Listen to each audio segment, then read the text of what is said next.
దేవుడు మనకు అనుగ్రహించును గాక. హల్లెలూయా హల్లెలూయా. ఓకే, ఈరోజు మన అంశం ఏంటంటే జాగ్రత్త. చెప్పండి, జాగ్రత్త. జాగ్రత్తగా ఉండడం కొరకు కొన్ని విషయాలు బైబిల్ నుంచి మనము చూసుకుందాం. ఈ జాగ్రత్త అనే విషయంలో మనం నిజంగా జాగ్రత్త పడాలా వద్దా? జాగ్రత్త అనేది చాలా అవసరమై ఉంది. హల్లెలూయా. ఇప్పుడు ఒక కుమారుడికి నువ్వు బండిచ్చి పంపించినప్పుడు ఏం చెప్తావు? జాగ్రత్త. ఒక జాబ్కి వెళ్తున్నావు అనుకో, అక్కడ చాలా జాగ్రత్త. లేదంటే ఒక వ్యాపారం చేయడానికి వెళ్తున్నావు అనుకో, జాగ్రత్త. లేదంటే ఒక పొలానికి వెళ్తున్నావు అనుకో, ఏం చెప్తావు? జాగ్రత్త. లేదా ఒక పట్టణం ప్రయాణం వెళ్తున్నాడు అనుకో, ఏం చెప్తావు? జాగ్రత్త. అని ప్రతి విషయానికి మనం ఉపయోగించే పదం ఏంటంటే జాగ్రత్త. హల్లెలూయా. ప్రతి విషయంలో మనం ఉపయోగించే పదం ఏంటంటే జాగ్రత్త. మరి ఇప్పుడు మనం జాగ్రత్తగా ఉండాలా వద్దా? ఉండాలా వద్దా? ఉండాలి. మరి కొన్నిసార్లు చాలా మంది అంటారు ఏంటంటే, కొన్నిసార్లు చాలా మంది ఏమంటారంటే జాగ్రత్తగా ఉండమనేసి బైబిల్ చెబుతుంది, కానీ దేవుడు కాపాడకపోతే మరి మన జాగ్రత్తగా ఉంటే ఎంత జాగ్రత్తగా ఉన్నా అవునా కదా? మరి అలాగని దేవుడే, మరి దేవుడు లేకపోతే గనక, దేవుడు లేకపోతే ఎంత జాగ్రత్తగా ఉన్నా వృధా అని మనం అనుకుంటే మరి బైబిల్ ఎందుకు రాసాడు జాగ్రత్త పడమని? వచ్చాం, అవునా కదా? ఇప్పుడు తమ్ముడు బండి అడుగుతున్నాడు, నేను ప్రతిరోజు నాకు ఫోన్ చేసినప్పుడు తమ్ముడు జాగ్రత్తగా ఎదురు, జాగ్రత్తగా రా, ఎక్కడ ఉన్నావు, ఏం చేస్తున్నావు, ఇవన్నీ అడుగుతాను నేను. ఫస్ట్ ఆఫ్ ఆల్ మన నోటి నుండి వచ్చింది ఏంటి పదం? జాగ్రత్త. మనం చాలా జాగ్రత్తగా ఉండాలి. అయితే బైబిల్ ఎందుకు చెప్పిందంటే దేవుడే వాక్యము, వాక్యమే దేవుడు. దేవుడు కూడా, దేవుడికి కూడా కొన్నిసార్లు అవసరమైంది జాగ్రత్త పడ్డాడు. అవునా, పడ్డాడా లేదా? మనం కూడా దేవుడే, దేవుడు అంతటా గొప్ప దేవుడే జాగ్రత్త పడినప్పుడు నీవెంత జాగ్రత్తగా ఉండాలి? కరెక్టే. వాక్యం ఏం చెప్తుంది? దేవుడు కాపాడకపోతే నువ్వు కాపాడినా వ్యర్థమే. కానీ అదే బైబిల్ చెప్తుంది ఏమని? జాగ్రత్త పడమని. ఏ విషయంలో జాగ్రత్త పడాలంటే ఒక 5 పాయింట్లు నేను చెప్తాను. 5 పాయింట్లు నేను చెప్తాను. ఈ 5 పాయింట్లు వీలైతే రాసుకోవడానికి ప్రయత్నం చేయండి. 5 పాయింట్లు చెప్తాను. ఏ విషయాల్లో జాగ్రత్తగా ఉండాలంటే, మొట్టమొదటిది దేని విషయంలో జాగ్రత్తగా ఉండాలంటే నోటి విషయంలో జాగ్రత్త పడాలి. ఏ విషయంలో జాగ్రత్త పడాలి? నోరుతో మాట్లాడే విషయాల్లో జాగ్రత్త పడాలి. హల్లెలూయా. ఫస్ట్ పాయింట్, మన పాయింట్ ఏంటంటే నోరుతో మాట్లాడే విషయాల్లో జాగ్రత్తగా పడాలి. ఎలా పడితే అలాగా గతరగతరగా మాట్లాడకూడదు, చిత్రవిత్రగా మాట్లాడకూడదు, ఆలోచించి మాట్లాడాలి. అనవసరమైన విషయాలు మాట్లాడకూడదు. ఏ విధంగా మనం మాట్లాడాలో ఆ విధంగా మనం మాట్లాడుతూ ఉండాలి. హల్లెలూయా. ఈ విధంగా మనం మాట్లాడుతూ ఉంటే నీలో ఉన్నది దేవునాత్మ, దురాత్మ అని ఈజీగా మనకి అర్థమైపోతుంది. హల్లెలూయా. మనం మాట్లాడే మాటను బట్టి మన జీవితం ఆధారపడి ఉంటుంది. కొన్నిసార్లు మనం మాట్లాడే మాటను బట్టి కొన్నిసార్లు మన వ్యక్తిగత జీవితాలు ఆధారపడి ఉంటాయి. నీ మాటను బట్టి కొంతమంది అంటుంటారు మాట్లాడుతూ ఉన్నప్పుడు, ఈ మనిషి మాటను బట్టి వీడికి కొంత తొందరపాటు అనేది ఉద్దేశం నాకు తెలుస్తూ ఉంది, కంగారు అనేటువంటి విషయం నాకు తెలుస్తూ ఉంది, లేదా ఒక ఆలోచనకరమైనటువంటి విధంగా లేనట్టుగా నాకు కనబడుతూ ఉంది అనే విషయాలు మాట్లాడుతూ ఉంటారు. అవునా కదా? హల్లెలూయా. అంటే నాలుక అగ్గిపుల్ల కంటే డేంజర్ అంట. ఏంటంటే అగ్గిపుల్ల కంటే డేంజర్. ఒక అగ్గిపుల్ల అడవిని తగలబెట్టేసి సగం ఆరిపోవచ్చేమో, కానీ ఈ నాలుకతో ఉన్న మాట ఉంటుంది చూసారు, లేనిపోని నిందలు, లేనిపోని అపనిందలు, లేనిపోని అపకీర్తి, లేనిపోని సమస్యలు, లేనిపోని బాధలు తెచ్చి మీద పెడుతుంది. ఎక్కడ పెడుతుంది? ఇంట్లో పెడుతుంది, వీధిలో పెడుతుంది, నట్టేట్లు ముంచుతుంది.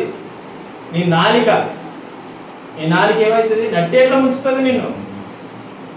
నువ్వు అలా మాట్లాడేవు, నాలుగు ఉంది కదా అని చెప్పేసి ఏది పడుతుంది మాట్లాడితే శ్రమకు గురైపోయేది ఎవరంటే మనమే. జాగ్రత్త పడాలి నాలుగు విషయంలో. ఉదయం ఒక సందర్భం జరిగింది మా ఇంటి దగ్గర. ఒక ఆవిడ మా సైడు కొండలాంటి తయారు చేసి పట్టుకొచ్చి అమ్ముతూ ఉంటారు. అమ్ముతూ ఉంటే ఆవిడేమొచ్చి ఏమండి పొయ్యిలు తీసుకుంటారా అని అడిగింది. పొయ్యిలు పండ్లు అమ్ముతారు. ఆవిడేమన్నదంటే తీసుకుంటారు ఏంటంటే చాలే చాలే తీసుకోము వెళ్ళిపో అన్నదన్నమాట. ఒకరు అంటే ఆవిడేమన్నా తెలిసి తిరిగేసి నువ్వేం భోజనం పెడతావు నేను వెళ్ళిపోతే నన్ను ఇక్కడ ఉండమా నేను ఇక్కడ ఉండేదానిలా కనబడతానా? వెళ్ళిపోతే నీ దగ్గర గుడ్లు పెడతానా? నోరు జాగ్రత్త కాపాడుకో. ఏమన్నది? నోరు జాగ్రత్త కాపాడుకో. ఒక చిన్న మాట ఏం చేసిందంటే పెద్ద వైరాన్ని తీసుకొచ్చింది ఆయన. అప్పుడు నేను అన్నాను, ఎందుకు మాట అన్నావు? వాళ్ళతో రెండుకి ఎందుకు కాయడం?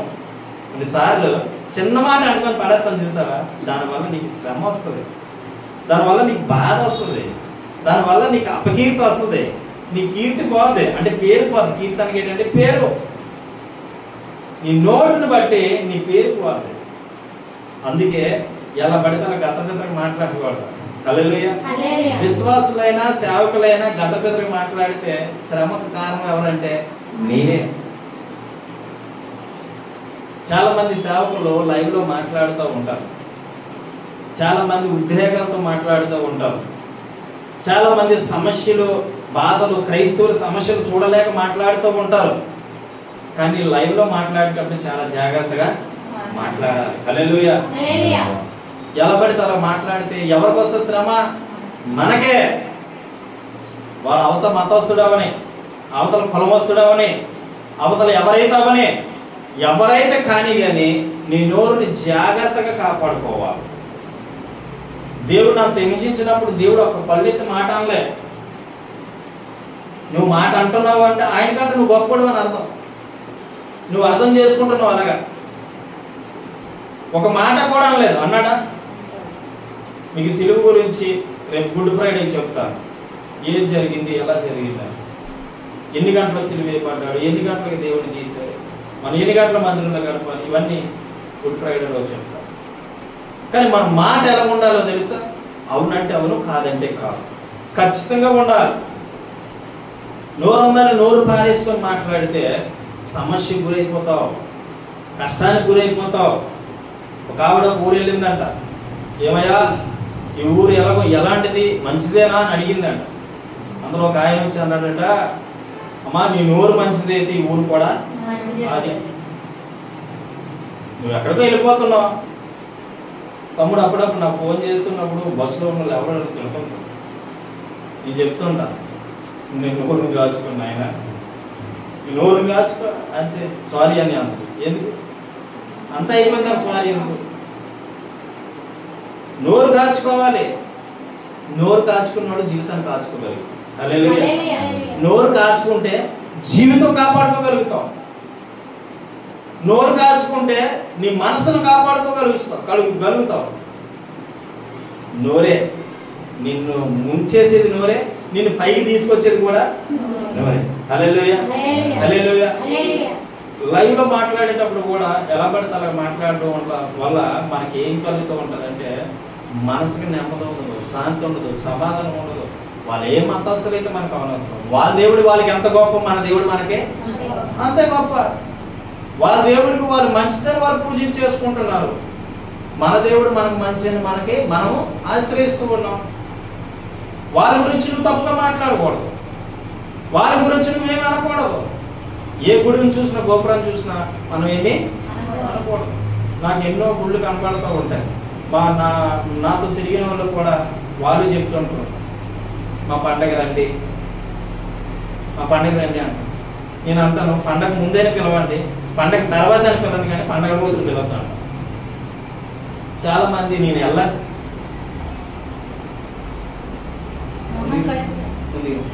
ముందుగా అలా మనం ఎప్పుడూ కూడా పండగకి వెళ్ళొద్దని చెప్పలేదు. ఎవరు ఆలోచన వాళ్ళది, ఎవరి జీవితం వాళ్ళది. నేను వెళ్ళొద్దని చెప్పను, అలాగే నేను వెళ్ళొద్దని చెప్పను. అర్థమవుతుందా? నేనేమనుకుంటానంటే మా అత్త అప్పుడప్పుడు ఫోన్ చేస్తూ సంక్రాంతి వచ్చింది రావా అని అడుగుతున్నాను. పిల్లలకి సెలవులే కదంటే అయితే ముందుకే వెళ్తాం, ముందుకే వెళ్ళి అక్కడే ఉండిపోతాం. కానీ అక్కడే బాబు పండగకి వచ్చావా అని అడుగుతాను. నేను పాస్ గారిని అమ్మ పండగ రాలేదు, పిల్లలు సెలవులను వచ్చాను అని చెప్తాను. అలాగే అక్కడ పండగ చేయదావిడ, ఏదో సరదాగా 4 రోజులు కావాలి. అందుకే పండగ ముందైనా వెళ్ళాలి, పండగ తర్వాత వెళ్ళాలి, పండగ రోజు వెళ్ళాలి. నేనైతే ఎవరు కూడా నాకు అనవసరం. హల్లెలూయా. ఎందుకంటే రావా అంటే వెళ్ళిపోయాం అనుకో, మన శ్రమ మనమే కాదు, అది మనకి తెలుసు, మన సత్యం మనకు తెలుసు. వాళ్ళు పిలుస్తూ ఉంటారు నన్ను, పిలిచినప్పుడు నేను అంటాను పండగ ముందు రోజు ఏం కదండి, పండగ తర్వాత ఏం కదండి. మా మేనత్త మంచి పూజలు చేసుకుంటుంది, పురస్కారాలు చేసుకొని కానీ వాళ్ళు దేనికి పిలిచినా నేను వెళ్తాను, ఇంటికి వెళ్తాను. కానీ పండగ రోజు పబ్బాల రోజు పిలవద్దు, ఆయన ఆ అబ్బాయి అయితే కరెక్ట్ చెప్పేస్తాడు, అని చెప్పేస్తాడు, ముందే పిలుద్దాము అని చెప్పి ముందే మమ్మల్ని పిలిచి భోజనం పెడతాం. హల్లెలూయా. కానీ రావాలి అంతే, అలాగే నేను చెప్పి వెళ్తాను అంతే తప్ప పండుగ రోజు ఎప్పుడు వీలేదు లేదు. వాళ్ళ ఇష్టం వాళ్ళది, నా ఇష్టం నాది, నీ ఇష్టం నీ, అంతే తప్ప దాన్ని మనం వేలైతే చూపించకూడదు, ఎవరిని కూడా మనం తప్పుగా మాట్లాడడం చేయకూడదు. చాలా మంది ఉన్నారు మూర్ఖంగా మాట్లాడి మూర్ఖంగా ప్రవర్తించి, క్రైస్తవుల్లో ఉన్నారు, ముస్లిమ్స్లో ఉన్నారు, అర్థమవుతుందా, హిందూస్లో ఉన్నారు, చాలా మంది. కానీ మనం ఒకటిగా ఉండి మనం విడదీసి మాట్లాడుతూ మతభేదాలు తీసుకొస్తూ మనుషులు రెచ్చగొట్టేటువంటి మాటలు మాట్లాడుతున్న ఈ రోజు ఈ సమాజం మనం చూస్తూ ఉంటే కలిసి ఉన్న మనం అందరం ఏమైపోవాలి? ఒకప్పుడు అది లేదు. ఇప్పుడు ఈ సోషల్ మీడియాలో కొద్దిగా పైకి రావాలి, ఎదగాలి, లక్షల ఫాలోవర్స్ సంపాదించుకోవాలని చెప్పేసి నాది ఆధారం అంటాడు, నా క్రిస్టియన్ అంటాడు, నా ముస్లిం అంటాడు. ఇలాగా అనుకోవడం వల్ల, నోరుని కాపాడుకోకపోవడం వల్ల ఎక్కడ పడుతున్నాం? నీకు చిక్కుల్లో పడుతున్నాం. కాబట్టి మొట్టమొదటి మనం ఏం కాపాడుకోవాలంటే చూడండి, ఆ మాట చదివిస్తాను. కీర్తన గ్రంథం 39వ అధ్యాయం మొదటి వచనం, 39 మొదటి వచనం. నా నాలుకతో పాపము చేయకుండానట్లు నా మార్గములను జాగ్రత్తగా చూచుకొందును. భక్తిహీనులు నా ఎదుట ఉన్నప్పుడు నా నోటికి హల్లెలూయా చిక్కము ఉంచుకుందును. అర్థం చేసుకోండి, ఇక్కడ ఏమంటున్నాడు? నా నాలుగుతో పాపము చేయకుండానట్లు నా మార్గమును జాగ్రత్తగా చూసుకుందును. అర్థమవుతుంది మీకు? ఈ అర్థం చేసుకోండి. ఒక వేరే అర్థం, నా నాలుగుతో పాపము చేయకుండానట్లు నా మార్గము నేను ఏ మార్గం గుండా వెళ్ళి అక్కడ కూర్చొని మాట్లాడుతున్నానో, అక్కడ ఏ మాట మాట్లాడుతున్నానో అది జాగ్రత్తగా నేను చూసుకో మాట్లాడాలి. నేను ఒక మార్గం గుండా వెళ్ళాను, లేదా ఇక్కడ నుంచి మద్దిలిపాలెం వెళ్ళాను. మద్దిలిపాలెం వెళ్ళిన తర్వాత అక్కడ ఎలా మాట్లాడుతున్నా, నేను ఎక్కడ ఎలా మాట్లాడుతున్నా అక్కడ అదే విధంగా మాట్లాడాలి. ఈ మార్గంలో వెళ్ళేదే కాకుండా అక్కడ నేను అదే మాట్లాడాలి. నా ఇష్టానుసారం నేను మాట్లాడాను అనుకో, అది అక్కడ బాగోదు, మాట్లాడకూడదు అసలు.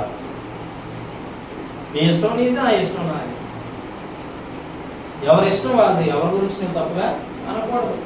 హల్లెలూయా. హల్లెలూయా. ఇక్కడ దావీదు అంటున్నాడు, నా నాలుగుతో పాపము చేయకున్నట్లు నా మార్గమును జాగ్రత్తగా కాచుకుందును.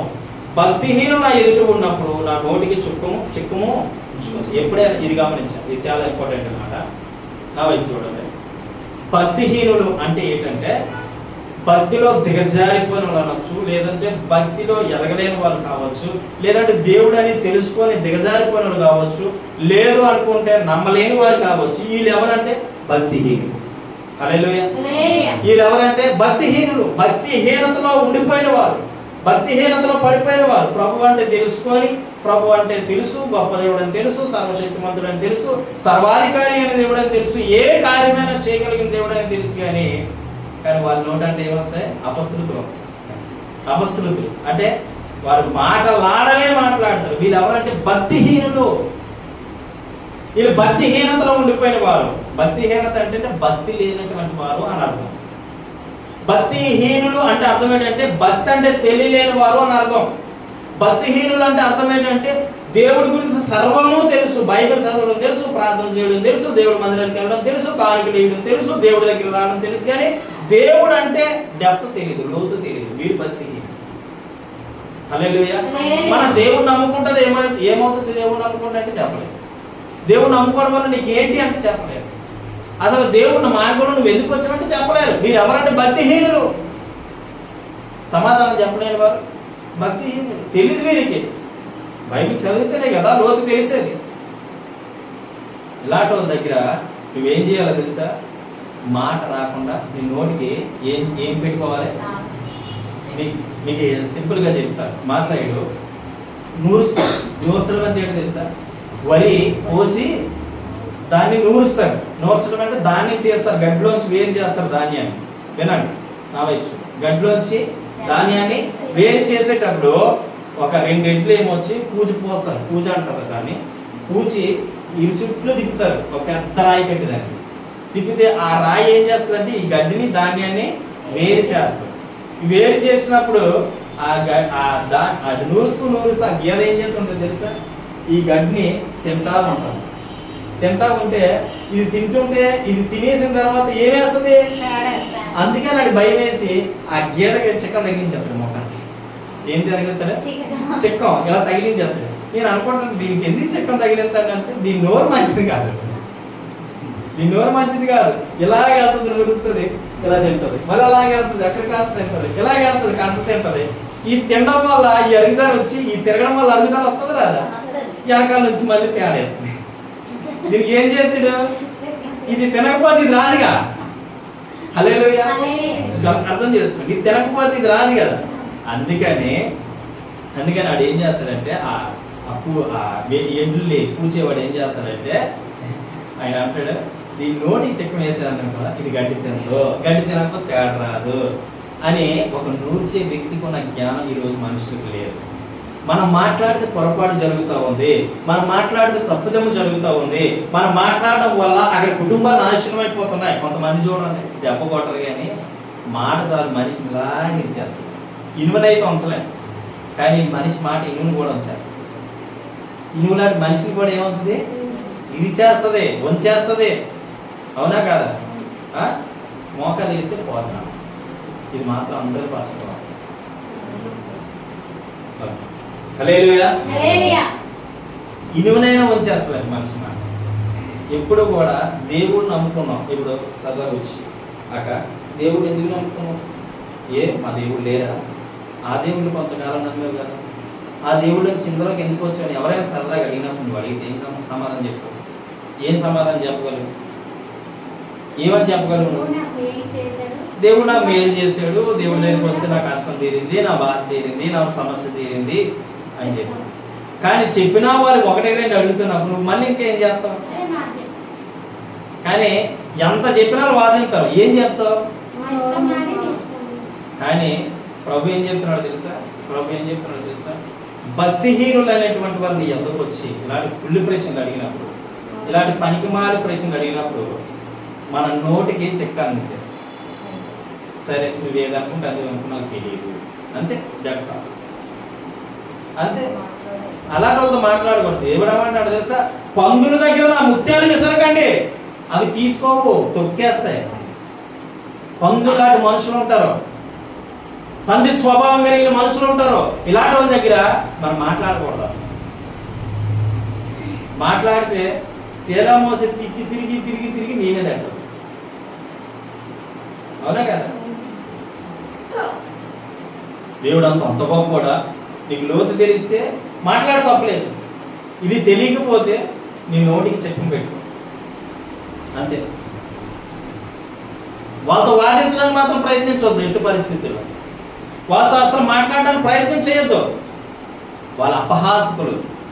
అందుకే మొదటి కీర్తనలో రాయబడిన అపహాసులు కూర్చుని చోట కూర్చుండక యెహోవా ధర్మశాస్త్రం దివారాత్మ దాన్ని ధ్యానించేవాడు దాన్ని ఎలాంటి అపహాసకులు చోట ఉండకూడదు అసలు. అందుకే లోకముతో నీకు వేరే ఉండాలి. నీవు ఏమై ఉండాలి? వేరుగా ఉండాలి. వేరుగా ఉండడం అంటే వాళ్ళకి వేరుగా ఉండడం కాదు. నీ జీవితం సపరేట్గా ఉండాలి. వాళ్ళతో కలిసి ఉన్నా నీ జీవితం అనేది సపరేట్గా ఉండాలి. నీ బ్రతుకు అనేది సపరేట్గా ఉండాలి. నీ మార్గం అనేది సపరేట్గా ఉండాలి. నీ భవిష్యత్తు అనేది సపరేట్గా ఉండాలి. అప్పుడు నువ్వేమవుతావు అంటే దేవుని ఎదుట నీతిమంతుడిగా ఉండగలుగుతావు. హల్లెలూయా. హల్లెలూయా. దేవుని ఎదుట సత్యవంతుడిగా ఉండగలుగుతావు, దేవుని ఎదుట పరిపూర్ణంగా ఉండగలుగుతావు, దేవుని ఎదుట పరిశుద్ధంగా ఉండగలుగుతావు. నువ్వు బ్రతుకు మారాలన్నా ఈ నాలికే, నీ జీవితం మారాలన్నా ఈ నాలికే, నీ స్థితిగతి మారాలన్నా ఈ నాలికే, నీ వ్యక్తిగత జీవితం స్వభావం మారాలన్నా ఈ నాలికే. కానీ ఇవన్నీ సంపాదించుకోవడం ఒకటైతే ఒకే మాట ద్వారా ఇవన్నీ పోతాయి. చేస్తాను కదా, ఒక మాట చాలు పోతుంది. ఇందా మా ఇద్దరికి వచ్చినప్పుడు చిన్న డిస్కషన్, మావిడికి నా వచ్చినప్పుడు చిన్న డిస్కషన్. ఏంటా డిస్కషన్ అంటే నేను ఒకటి చెప్తున్నా. మన రాత్రి అంతా ప్రభుత్వం గడిపాను. నాకు కొంత సమస్య వచ్చింది, బాధ వచ్చింది. నేను ఎవరి వైపు చూస్తాను? నేను ఎవరిని ఆశ్రయించగలుగుతాను? నేను ఎవరిని పూజించగలుగుతాను? ఆయన విడిపించకపోతే ఆ మార్గం నాకెందుకు? ఆయన రక్షించకపోతే ఆ మార్గం నాకెందుకు? మీకు నేను బోధించడం ఎందుకు? ఇంత సత్యవంతుడని చెప్పడం కాదు, ఈయనలో ఉన్నటువంటి ఆ లోతును కనుక్కుంటే నేను మీకు బోధించగలుగుతా. ఎస్ సార్ కదా. నాకు సమస్య వచ్చింది, మనుషులతో చెప్పుకుంటే పోదు, మనుషులు ఆశ్రయిస్తే పోదు, మనుషుల దగ్గరికి వెళ్తే పోదు. మనుషులు ఏదో కావాలని కోరుకుంటే 100 సహాయం చేస్తారు, అంత సహాయం చేయలేరు. నాకు తెలిసిన మార్గం వల్ల నేను అనుకున్నా, నీ పిలిస్తే నేను వచ్చాను, నువ్వు పిలిస్తే నేను ఈ సేవలోకి వచ్చాను, నువ్వు పిలిస్తే నేనున్నా, నువ్వు ఏర్పాటు చేసుకుంటే ఈ రోజు నేను నిలబడి చెప్పగలుగుతున్నా. మరి నీవు నాన్ని పిలిచావు, నన్ను ఎందుకు పోషించవు? అవునా కదా? నువ్వు నన్ను పిలిచినప్పుడు నన్ను ఎందుకు నువ్వు పోషించవు? పోషించగలుగుతావు కదా, ఆ శక్తి నీలో ఉంది కదా. నువ్వు దేవుడు కదా, నువ్వు రక్షకుడు కదా, నువ్వు అధికారి కదా, ఈ లోకాన్ని నోటి మాటతో సృష్టించిన దేవుడు కదా. మరి నీవు నన్ను పోషించకపోతే నేను ఎందుకు అని ఆ రాత్రి అంతా ప్రభుత్వం గడిపాడు. ఉదయానికి రిజల్ట్ వచ్చేది. హల్లెలూయా, హల్లెలూయా. అప్పుడు నేను అదే మాట మా ఆవిడతో చెప్పాను, చూడు ఉదయానికి అలా రిజల్ట్ వచ్చింది అని చెప్పి. నువ్వు అదే విశ్వాసం మీద ఉండు, మనకి మొత్తం పోతాయి. హల్లెలూయా. అదే విశ్వాసంతో ఉండు. కానీ లేడీస్ కాస్త విశ్వాసంలో తగ్గిపోతారు, వెనక్కి చంపుతారు. అప్పటికప్పుడు నంది అంటారు, అప్పటికప్పుడు పంది అంటారు. అర్థమైంది మీకు? లేడీస్ ఉండడం కష్టం. మగాడు నిలబడితే అద్భుతం చూస్తాడు, అదే లేడీస్ నిలబడితే ఆవిడ నిలబడిపోతే అది వెరైటీ ఉంటుంది ఆ జీవితం. కానీ నిలబడరు, తూలిపోతూ ఉంటారు. బంతిని ఇలా నేలకేసి కొడితే అది ఏం చేస్తుంది? పైకి తూలుతూ ఉంటారు. అలాగే లేడీస్ కూడా అంతే. ఒక్క మార్గం ఉండి వెళ్తే ఆ మార్గాన్ని సపరేట్, అది కరెక్ట్ అయిన మార్గం అని తెలిసి కూడా తూలిపోతూ ఉంటారు. అందువల్లే సమస్య, అందువల్లే కష్టం, అందువల్లే బాధ. కానీ ఒక్కటి మాత్రం గ్రహించు, నువ్వు నమ్మినట్లయితే, నాతో నా ప్రభు ఉన్నాడని నమ్మితే ఖచ్చితంగా నువ్వు తోలుకోలేవు, తప్పిపోలేవు, దిగజారిపోలేవు. నువ్వేం చేయబడతావు అని తెలుసా? గొప్పగా దేవుని యందు ఆశీర్వదించు. హల్లెలూయా, హల్లెలూయా. అది చెప్తా. మన నోటి మాట ఎలా ఉండాలంటే అవునంటే అవును, కాదంటే కాదు. నీ కుమారుడు ఉన్నాడు, ఎప్పటికైనా గొప్పవాడు అవుతాడు. నీ భార్య ఉంది, మన సమస్యలు దేవుడు ఖచ్చితంగా మన సమస్యలు తీరుస్తాడు, మన బాధలు తీరుస్తాడు, మన కష్టాలు తీరుస్తాడు. మనం ఒక మంచి జీవితం చూడగలుగుతాం. ఎప్పుడు కూడా నీ నోటి ద్వారా ఏ వచనాలు రావాలంటే శుభవచనాలు. హల్లెలూయా. అంతేగాని నువ్వు నాశనం అయిపోతావు, నువ్వు పాడైపోతావు, మన బ్రతుకు ఇంతే, మన జీవితం ఇంతే, మన పరిస్థితి ఇంతే, మన బ్రతుకు మారదు, మన జీవితం మారదు. ఎన్నిసార్లు యేసయ్య కానుక ఇచ్చాం, ఎన్నిసార్లు ప్రభు మందిరానికి వెళ్ళాం, ఎన్నిసార్లు ప్రభు దగ్గర ఏడ్చాము. ఏ రోజైనా మన పరిస్థితి మారిందా? ఏ రోజైనా మన జీవితం మారిందా? ఏ రోజైనా మన బ్రతుకు మారిందా? అనుకున్నావా? నీ పరిస్థితి అలాగే ఉంటుంది. ఈయన ఆషామాష దేవుడు కాదు. హల్లెలూయా.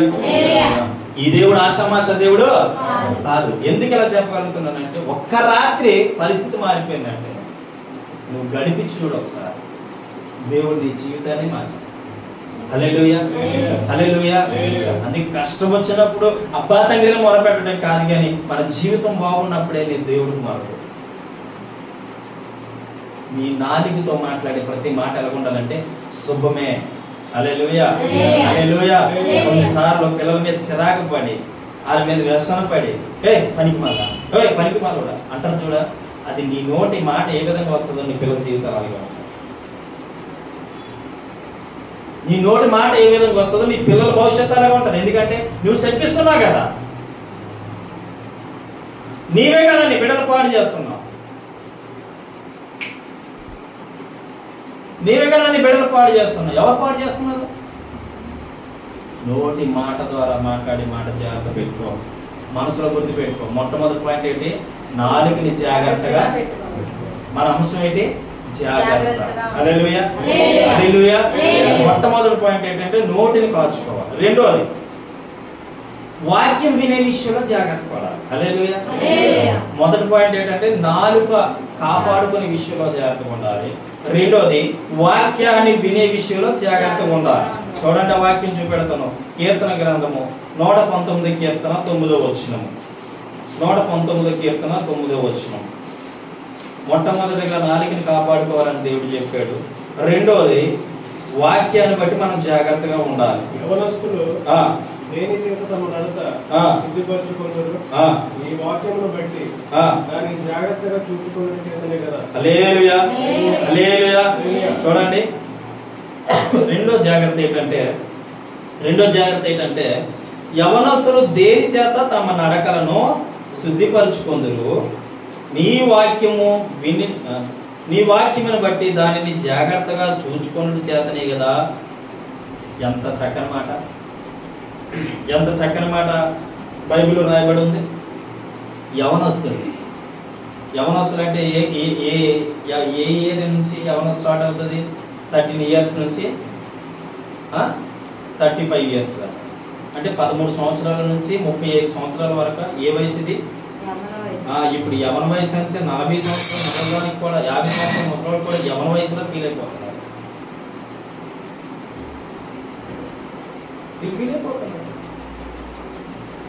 ఆ గంధమని ఈ గంధమని ఆ పేడని ఈ పేడ మొఖాలు రాసేసి లేనిపోయి అన్ని మొఖాలు తగిలించేసి 50 సంవత్సరాల ముసలి కూడా ఎలా కనపడుతుంది?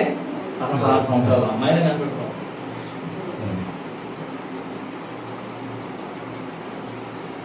దేని చేత నీ నడకను శుద్ధిపరచుకోవాలి? దేని చేత? ఈ యవన వయసు అనగా చాలా భయంకరమైన వయసు.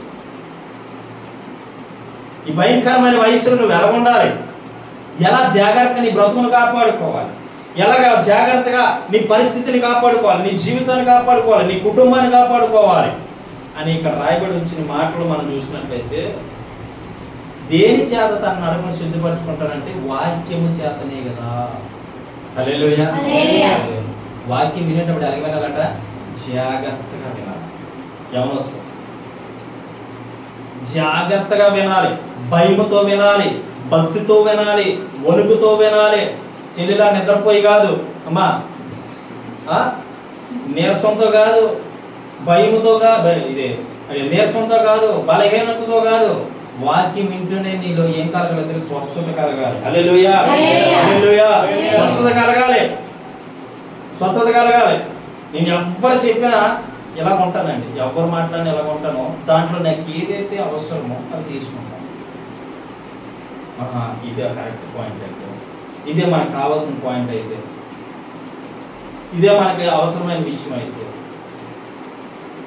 నేను యూట్యూబ్ని ఎదుగుతూ ఉంటాను. ఏదైనా వాక్యం నాకు అవసరం అవుతుందేమో, ఎన్ని వాక్యాలు వింటానో కానీ ఒక్కటి నేను రాసుకోను. మళ్ళీ నేను ప్రార్థనలో గడిపి బైబిల్ తీసుకొని నా సొంత మాటలు ఏమైనా రాసుకుంటే అది క్లారిటీగా వస్తుంది. హల్లెలూయా. నేను మళ్ళీ దాన్ని మళ్ళీ ప్రిపేర్ చేసుకుంటాను. మనం దేని చేత మన నడకను శుద్ధిపరచుకోవాలి? వాక్యం వెనుక విషయం ఎలా ఉండాలి? జాగ్రత్తగా ఉంటే నీ బ్రతుకు మారిపోతే, నీ పరిస్థితి మారిపోతే, నీ జీవితం మారిపోతే. ఈ వాక్యం ఎవరు అసలు? వాక్యం అంటే ఎవరో? దేవుడే వాక్యము, వాక్యమే దేవుడు. మనం ఒక దురాత్మ పట్టుకుంటే చదువుతుంటే వద్దా వద్దా వాక్యం చదవద్దా, ఏదైనా చదువు కానీ వాక్యం చదవద్దు అంటారు. అది వద్దని వరకు నేను చదువుతూనే ఉన్నా, అది వద్దన్నంత వరకు చదువుతూనే ఉన్నా. అప్పుడు పోయింది బయట. హల్లెలూయా. వాక్యము శక్తి కలిగినది. వాక్యము జీవంతో కూడింది. వాక్యము గొప్పది. వాక్యము బ్రతుకును మార్చేది. వాక్యము స్థితిని మార్చేది. వాక్యము నీ జీవితాన్ని మార్చేది. వాక్యము చేత నీ నడక శుద్ధిపరచుకోకపోతే ఈ ప్రపంచంలో ఏ గ్రంథం నేనేం చేయలేదు. వాక్యం చేత నీ జీవితాన్ని మార్చుకోకపోతే ఈ ప్రపంచంలో ఏది నేనేం చేయలే. డబ్బుతో జీవితం మారుతుందా? బంగారంతో? మరి కారుతో? ఆ బంగ్లాతో? మరి దేని చేత మారుతుంది? వాక్యముతో. హల్లెలూయా. ఎన్నో కుటుంబాలు కట్టబడ్డాయో వాక్యముతో. ఎన్నో కుటుంబాలు కట్టబడ్డాయో వాక్యముతో. వాక్యం జాగ్రత్తగా వినాలి. ఇప్పుడు కూడా వాక్యం విన్నప్పుడు బాగా కూర్చోలేకపోతున్నాం, అలిసిపోతున్నాం, నిద్రపోతున్నాం. అది ఎవరు తీసుకొస్తారో తెలిసి అన్ని అలసట, నిద్ర, సోమరతనం, మత్తు, కూర్చోలేకపోవడం ఇవన్నీ ఎవరు తీసుకొస్తారంటే సాతాను తెలిసింది. వాడు విన్నప్పుడు నేను సరిగా వాడు వినకుండా చేయడానికే వాడు వస్తాడు నీ దగ్గరికి. వినకుండా నీ జీవితాన్ని మార్చాలన్నాడు వాడి పగ. వాడికి ఏంటో అంత పగ అంతే. ఆడికి సంతోషం. పగ నీ మీద పగ పెట్టుకుంటే ఆడికి సంతోషం. ప్రార్థన చేస్తూ ప్రార్థన అల్లా పోయి అల్లా అల్లా అల్లా అంటాం. అల్లా అల్లాని దగ్గరికి ఆడి వచ్చి నిద్ర పెట్టేస్తాను. నిన్ను పెట్టినప్పుడు మీది ఏదో బలం పోద్ది. అప్పుడు ఆడు ఏం చేస్తాడు? అలాగే చెయ్యి, అలాగే రోజు అదే పని. మొన్న ఒక వారం రోజులు నేను ప్రభుత్వ గడుపుతుంది విపరీతంగా నిద్ర వచ్చేది. ఎలా నిద్ర వచ్చేస్తుందా అనేసి ఆలోచించిన తర్వాత అప్పుడు ఎందువల్ల ఇలా నిద్ర వస్తుందా అని ఆలోచించి ఒక రోజు ఏం చేసినట్టు, ప్రభు ఎందుకు నిద్ర వస్తుంది, ఎందువల్ల నిద్ర వస్తుంది, ఇలాగ సోమరతనం వచ్చేస్తుంది ప్రభు అంటే ఉపవాసం ఉండాలి. ఏం చెప్పాడు దేవుడు? ఉపవాసం ఉండాలి. సరే అయితే అని ఆ రోజు మన శుక్రవారం ఆదివారం ఉపవాసం ఉన్నాను. ఇంకా అక్కడ నుంచి వాక్యం ప్రార్థన. ఆ వారం రోజులు కూడా వాక్యం చదవడానికి నాకు ఖాళీ లేదు. ఉదయం లేచి వేరే పని మీద వెళ్ళిపోయి ఉన్నాను. అందువల్ల సోమర్థనం వచ్చింది. అయితే ఈ రెండు చేయకపోవడం వల్ల ఇలా సోమర్థనం వచ్చింది. నువ్వు బాబు అని చెప్పేసి మళ్ళీ దాన్ని యథావిధి కొనసాగుతాను. హల్లెలూయా. గుర్తుపెట్టుకోవాలి మనం ఇప్పుడు కూడా, నీ వాక్యము నా బ్రతుకులు నెమ్మదించి, నీ వాక్యము నాకు జీవాహారమైనది. నీ వాక్యము ఒక్కొక్కసారి వాక్యం మాట్లాడుతూ ఉంటేనే స్వస్థత వచ్చేస్తుంది. కొంతమంది వాక్యం మాట్లాడుతూనే ఏమొస్తుంది? స్వస్థత వస్తుంది. అందుకే జాగ్రత్తగా వినాలి వాక్యం. ఒకసారి ఒక ఎమ్మెల్యే గారు మాట్లాడుతూ ఉంటే అక్కడ ఒకసారి రాజకీయ నాయకులు చాలా మంది పాస్టర్స్ కూర్చోబెట్టి మాట్లాడుతూ ఉంటే ఆ కూర్చుని విధానం నేను కూడా అందరూ ఒకనే కూర్చుంటే ఒక పాస్టర్ గారు ఏం చేస్తున్నారంటే మొబైల్ ఇలా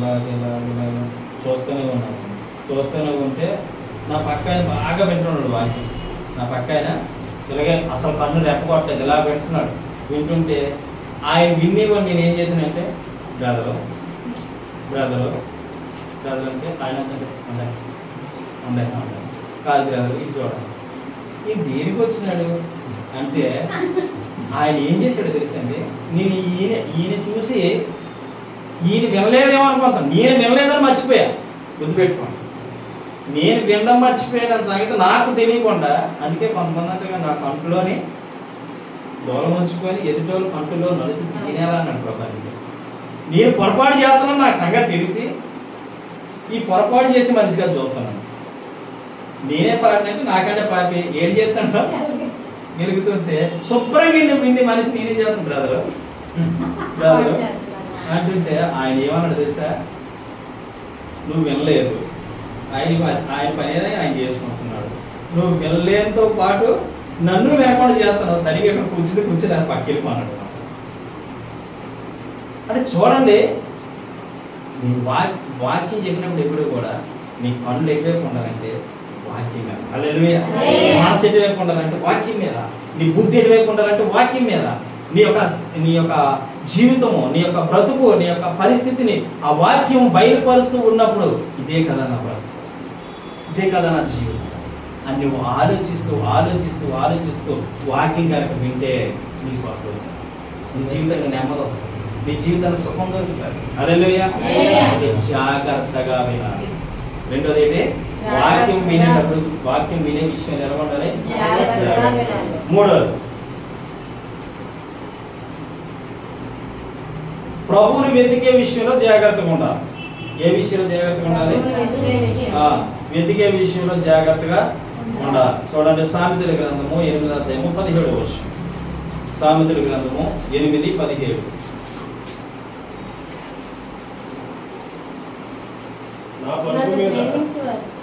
చదువు. నన్ను ప్రేమించు వారిని నేను ప్రేమించుచున్నాను. నన్ను జాగ్రత్తగా వెతుకువారు నన్ను కనుగొందురు. హల్లెలూయా, హల్లెలూయా. చూడండి, ఆయన జాగ్రత్తగా వెతికితే ఆయన ఏం చేస్తామంట? కనుగొంటాం. అసలు జాగ్రత్తగా వెతకడం అంటే ఏంటి? వినాలి, మనసు పెట్టిన వాక్యం. జాగ్రత్తగా వెతకడం అంటే ఏంటన్నా? వెతకడం అంటే ఏంటి? వెతికితే నీకు నేను దొరుకుతాను. అవునా కదా? ఇప్పుడు బంగారం పోయింది, ఎప్పుడు అర్ధరాత్రికి పోయింది, ఉదయాన్ని నెత్తుకోవచ్చు కదా, ఇంటికి వెళ్ళిపోతావా? ఏం చేస్తావు? ఏం చేస్తా? అక్కడ నుంచి తీసుకొస్తాం. ఏడిది? లైట్. లైట్ లైట్ తీసుకొస్తా. లైట్ తీసుకురావడమే కాదు కానీ దొరికే వరకు నీతో పాటు 10 మందిని తీసుకొస్తాం. ఎదిగితేనే ఉంటాం. ఒకసారి ఒక ఫంక్షన్కి వెళ్ళా, అంటే అక్కడ ప్రార్థన జరిగింది. ఆ ప్రార్థనలోని చెవిది ఉంటది కదా, సేల ఏదో ఉంటది కదా, అది పడిపోయింది. ఎదుగుతూనే ఉన్నారు. రాత్రి 12 అయిపోతుంది, 1 గంట అయిపోతుంది, 2 అయిపోతుంది, అయినా వెతుకుతూనే ఉన్నారు. ఎందుకంటే ఉదయం ఒకటి తీసాడు, దొరికితుందా దొరకదు, మా అమ్మ పడేస్తుందమ్మా అనుకుని ఒక వైపు బాధలు సమస్యలు ఏటో ఆ రోజంతా ఎదుగుతూనే ఉన్నాం. ఎందుకు? చిన్న సేవ. ఒక బంగారాన్ని అంత ప్రేమిస్తున్నాయి కదా, వాక్యాన్ని వెతకట్లేదు. ఈరోజు మనిషి ఎలా తయారైపోయాడంటే వాక్యం మీద మనసు పెట్టట్లే, వాక్యం మీద హృదయం పెట్టట్లే. నన్ను జాగ్రత్తగా వెతికితే మనం కనుగొంటాం. బంగారాన్ని మనం జాగ్రత్తగా వెతకడం వల్ల 1 గంట కాకుండా 2వ గంట కానీ దొరుకుతుందో. కానీ ప్రభు నువ్వు ఎందుకు వెతకట్లేదు? ఎప్పుడు వెతకాలో తెలుసా? ఎప్పుడు వెతకాలో తెలుసా? వేకునే వెతకాలి. హల్లెలూయా. 65వ కీర్తనలో రాయబడి ఉన్నట్లు దావీదు చెప్తాడు కదా, దేవా వేకునే నేను నిన్ను వెతికిదను. ఎలాగట్ట వెతుకుతాడు? నీ బలమును నీ ప్రభావమును చూడవలనని పరిశుద్ధాలయమందు ఆశతో. దేనితో? వినాలి, మనసు పెట్టు. ఎలాగా? చూడండి, 65వ కీర్తన 1వ వచనం. ఎలాగెదుగుతున్నాడు దావీదు దేవుణ్ణి? ఆశతో వెతుకుతున్నాడు. ఏ ఆశతో? ఎక్కడ వెతుకుతున్నాడు? ఎంత అన్నా? ఎంత చదువుతున్నాడు? ఒక నిమిషం నేను చూస్తాను. 65, 63 ఒకసారి చూడండి. 63 అనుకుంటా. దేవా నా దేవుడవు నీవే. అది వేకువనే నిన్ను. 63వ కీర్తన 1వ వచనం. వేకువనే నిన్ను వెతుకుదును. నీ బలమును నీ ప్రభావమును చూడవలెనని పరిశుద్ధాలయమందు నేను ఎంతో ఆశతో నీ తట్టు కనిపెట్టి ఉన్నాను. హల్లెలూయా. ఎక్కడ కనిపెడుతుంది ఆయన? ఎక్కడ కనిపెడుతుందో? పరిశుద్ధాలయములో. ఎప్పుడు కనిపెడుతున్నాడు? వేకువనే. నువ్వు వెతుకుతున్నావు వేకువనే.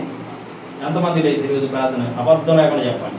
ఎంతమంది లేచారు ప్రార్థనకి? నువ్వు వేకు చెయ్యంటారా? మార్కులు వేస్తాను చేసారా?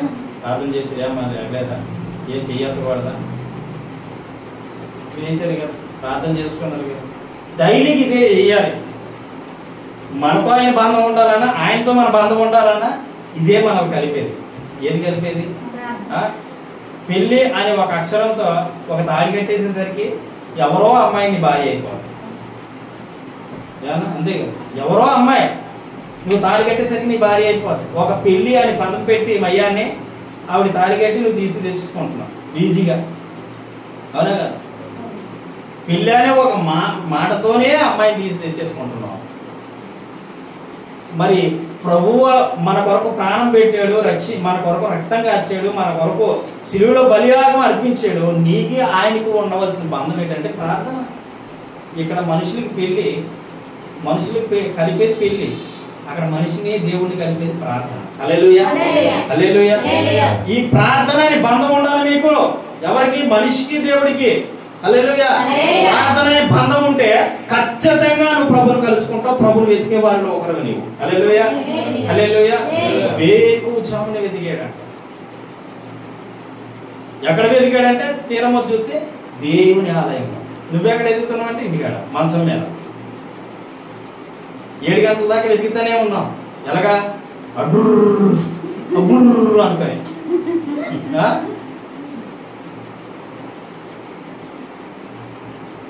కనిపెట్టడం అంటే ఇదా దేవుడి కొరకు. వెతకడం అంటే ఇదా దేవుడి కొరకు.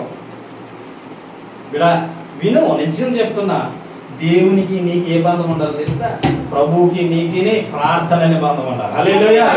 ఈ లోకములో ఏ బంధంతో నువ్వు మనిషికి మూడవుతావు? పెళ్లి అనే బంధం. కానీ దేవునికి నీకు ఏ బంధం ఉండాలి తెలుసా? ప్రార్థన అనే బంధం. హల్లెలూయా. ఈ బంధం విడదానిది, విడిపోలేనిది. ఆయన ముందే మనకి ఏం చేస్తాడు? ఆయన వరుడుగా రాబోతున్నాడు. ఈ సంఘం వధువుగా సిద్ధపడి మనం ఉండాలి. సిద్ధపడి మనం అందరినీ దేవుడు తీసుకెళ్ళబోతూ ఉన్నాడు. హల్లెలూయా. సంఘం అనగా ఏంటంటే వధువు. వరుడైనటువంటి యేసుక్రీస్తు పరలోకము నుండి భూలోకానికి దిగి రాబోతూ ఉన్నాడు. ఆ దిగి రాబోతున్న ప్రభు వధువైన మన సంఘాన్ని ఆయన తీసుకెళ్ళబోతున్నాడు. హల్లెలూయా. కాబట్టి మనం ఎలా ఉండాలి? వధువుగా రెడీ అయి ఉండాలి. సిద్ధపడి ఉందాము మనమంతా. పాట ఉందిగా, మనమంతా ఏముండాలి? సిద్ధపడి ఉండాలి. సిద్ధపడి ఉన్న మనల్ని ప్రభు తీసుకెళ్ళబోతా ఉన్నాడు.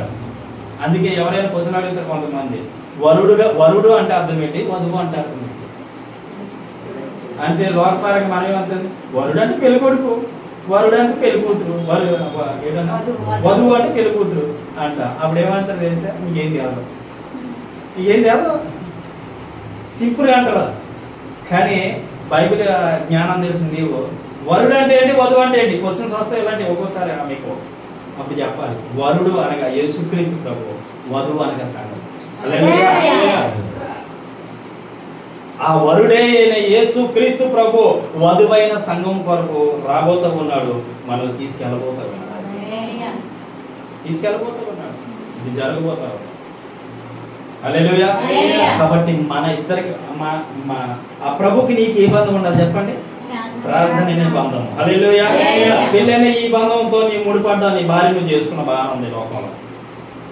మరి ప్రార్థన అనే బంధం ఉండొద్దా? తర్వాత ఒక్క పెళ్ళనే ముడితోనే నీ భార్యని ఆవిడ ప్రాణము, ఆయన ఇష్టము. ఒక చిన్న దెబ్బ తగిలితే నా జోబులో డబ్బంతా ఖర్చు పెట్టేస్తా. ఒక చిన్న ఇబ్బంది కలిగితే నా యొక్క ఆ బంగారం అంతా తాగాడి పెట్టేసి హాస్పిటల్లో జాయిన్ చేసేస్తా. ఎంత ప్రేమ ఒక చిన్న పెళ్లితో నీకు, ఎంత ప్రేమ చిన్న పెళ్లి అక్క. అవునా కదా? ఎవరో అమ్మాయి ముక్కు మొహం తెలియని నా అమ్మాయిని చేసుకున్నావు, తెచ్చుకున్నావు, పెళ్లి అనే బంధంతో ఇంటికి తెచ్చుకున్నావు, కాపురం చేసుకుంటున్నా, బాగానే ఉంది.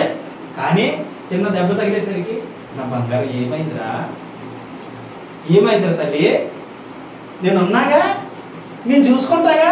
ఎంత ప్రేమ వలకపోతావో. నిజమైన ప్రేమే కాదంటలే, కానీ నీ కొరకు ప్రభు ప్రాణం పెట్టాడు అని అంటాడు. నీ చిన్న దెబ్బ తగిలితే బిడ్డ ఏమైందిరా, నేనున్నానుగా, నీకు ఏమైందిరా, ఎందుకు అలా కుంగిపోతున్నావు, ఎందుకు అలా వేదన చెందుతూ ఉన్నావు, ఎందుకు అలా దుఃఖపడుతూ ఉన్నా, నీవు లేనా అంటాడు ఆయన. నువ్వు అనకముందే ఎంత గొప్ప ప్రభుని కలిగి ఉన్నా నీవు, ఎంత గొప్ప దేవుని కలిగి ఉన్నా నీవు. ఒక్కసారి ఏ రోజు అని కన్నీరుగా వచ్చావా నీవు అని అంటాడు. నీ సమస్య వచ్చినప్పుడు, నానా నేనున్నాను తల్లి, మొన్న నైట్ నాకు రావు చాలా సమస్య వచ్చింది, చాలా బాగా వచ్చింది, చాలా దుఃఖం అనిపించింది, ఏడ్చాను. ప్రభు నాకు నీవు తప్ప ఎవరు లేదు, నాకు నీవు తప్ప మీరు ఆధారం లేదు, నీవు తప్ప నన్ను ఎవ్వరూ విడిపించలేదు. నువ్వు పిలిస్తే వచ్చాను, నువ్వు రక్షిస్తూ వచ్చాను. నన్ను ఎంతో పాపంలో పడిపోయినాను, నేను ఎంతో పాపంలో దిగజారిపోయినప్పుడు నన్ను లేవనెత్తింది నీవే కదా. నన్ను ఎందుకు ఒంటరిగా వదిలేసావు? చాలా ఏడ్చాను, చాలా దుఃఖపడి ఏడితే ఉదయాంతం నాకేమొచ్చింది తెలుసా? సమాధానం తీసుకొచ్చు. ఇది విషయం చెప్తున్నానంటే, నీకు ప్రార్థనని బంధం ఉంటే బిడ్డ ఆయన అంటాడు, ఒక్కరోజు నువ్వు కలుసుకోకపోతే, ఒక్కరోజు ఆయన నువ్వు కలుసుకోకపోతే ఆయన నీ దగ్గరికి వస్తాడంట. ఒక ఆయన మందిరానికి వెళ్తా ఉన్నాడట, మందిరానికి వెళ్తూ వస్తూ ఉండేవాడట. కొన్ని సంవత్సరాలు గడిచింది.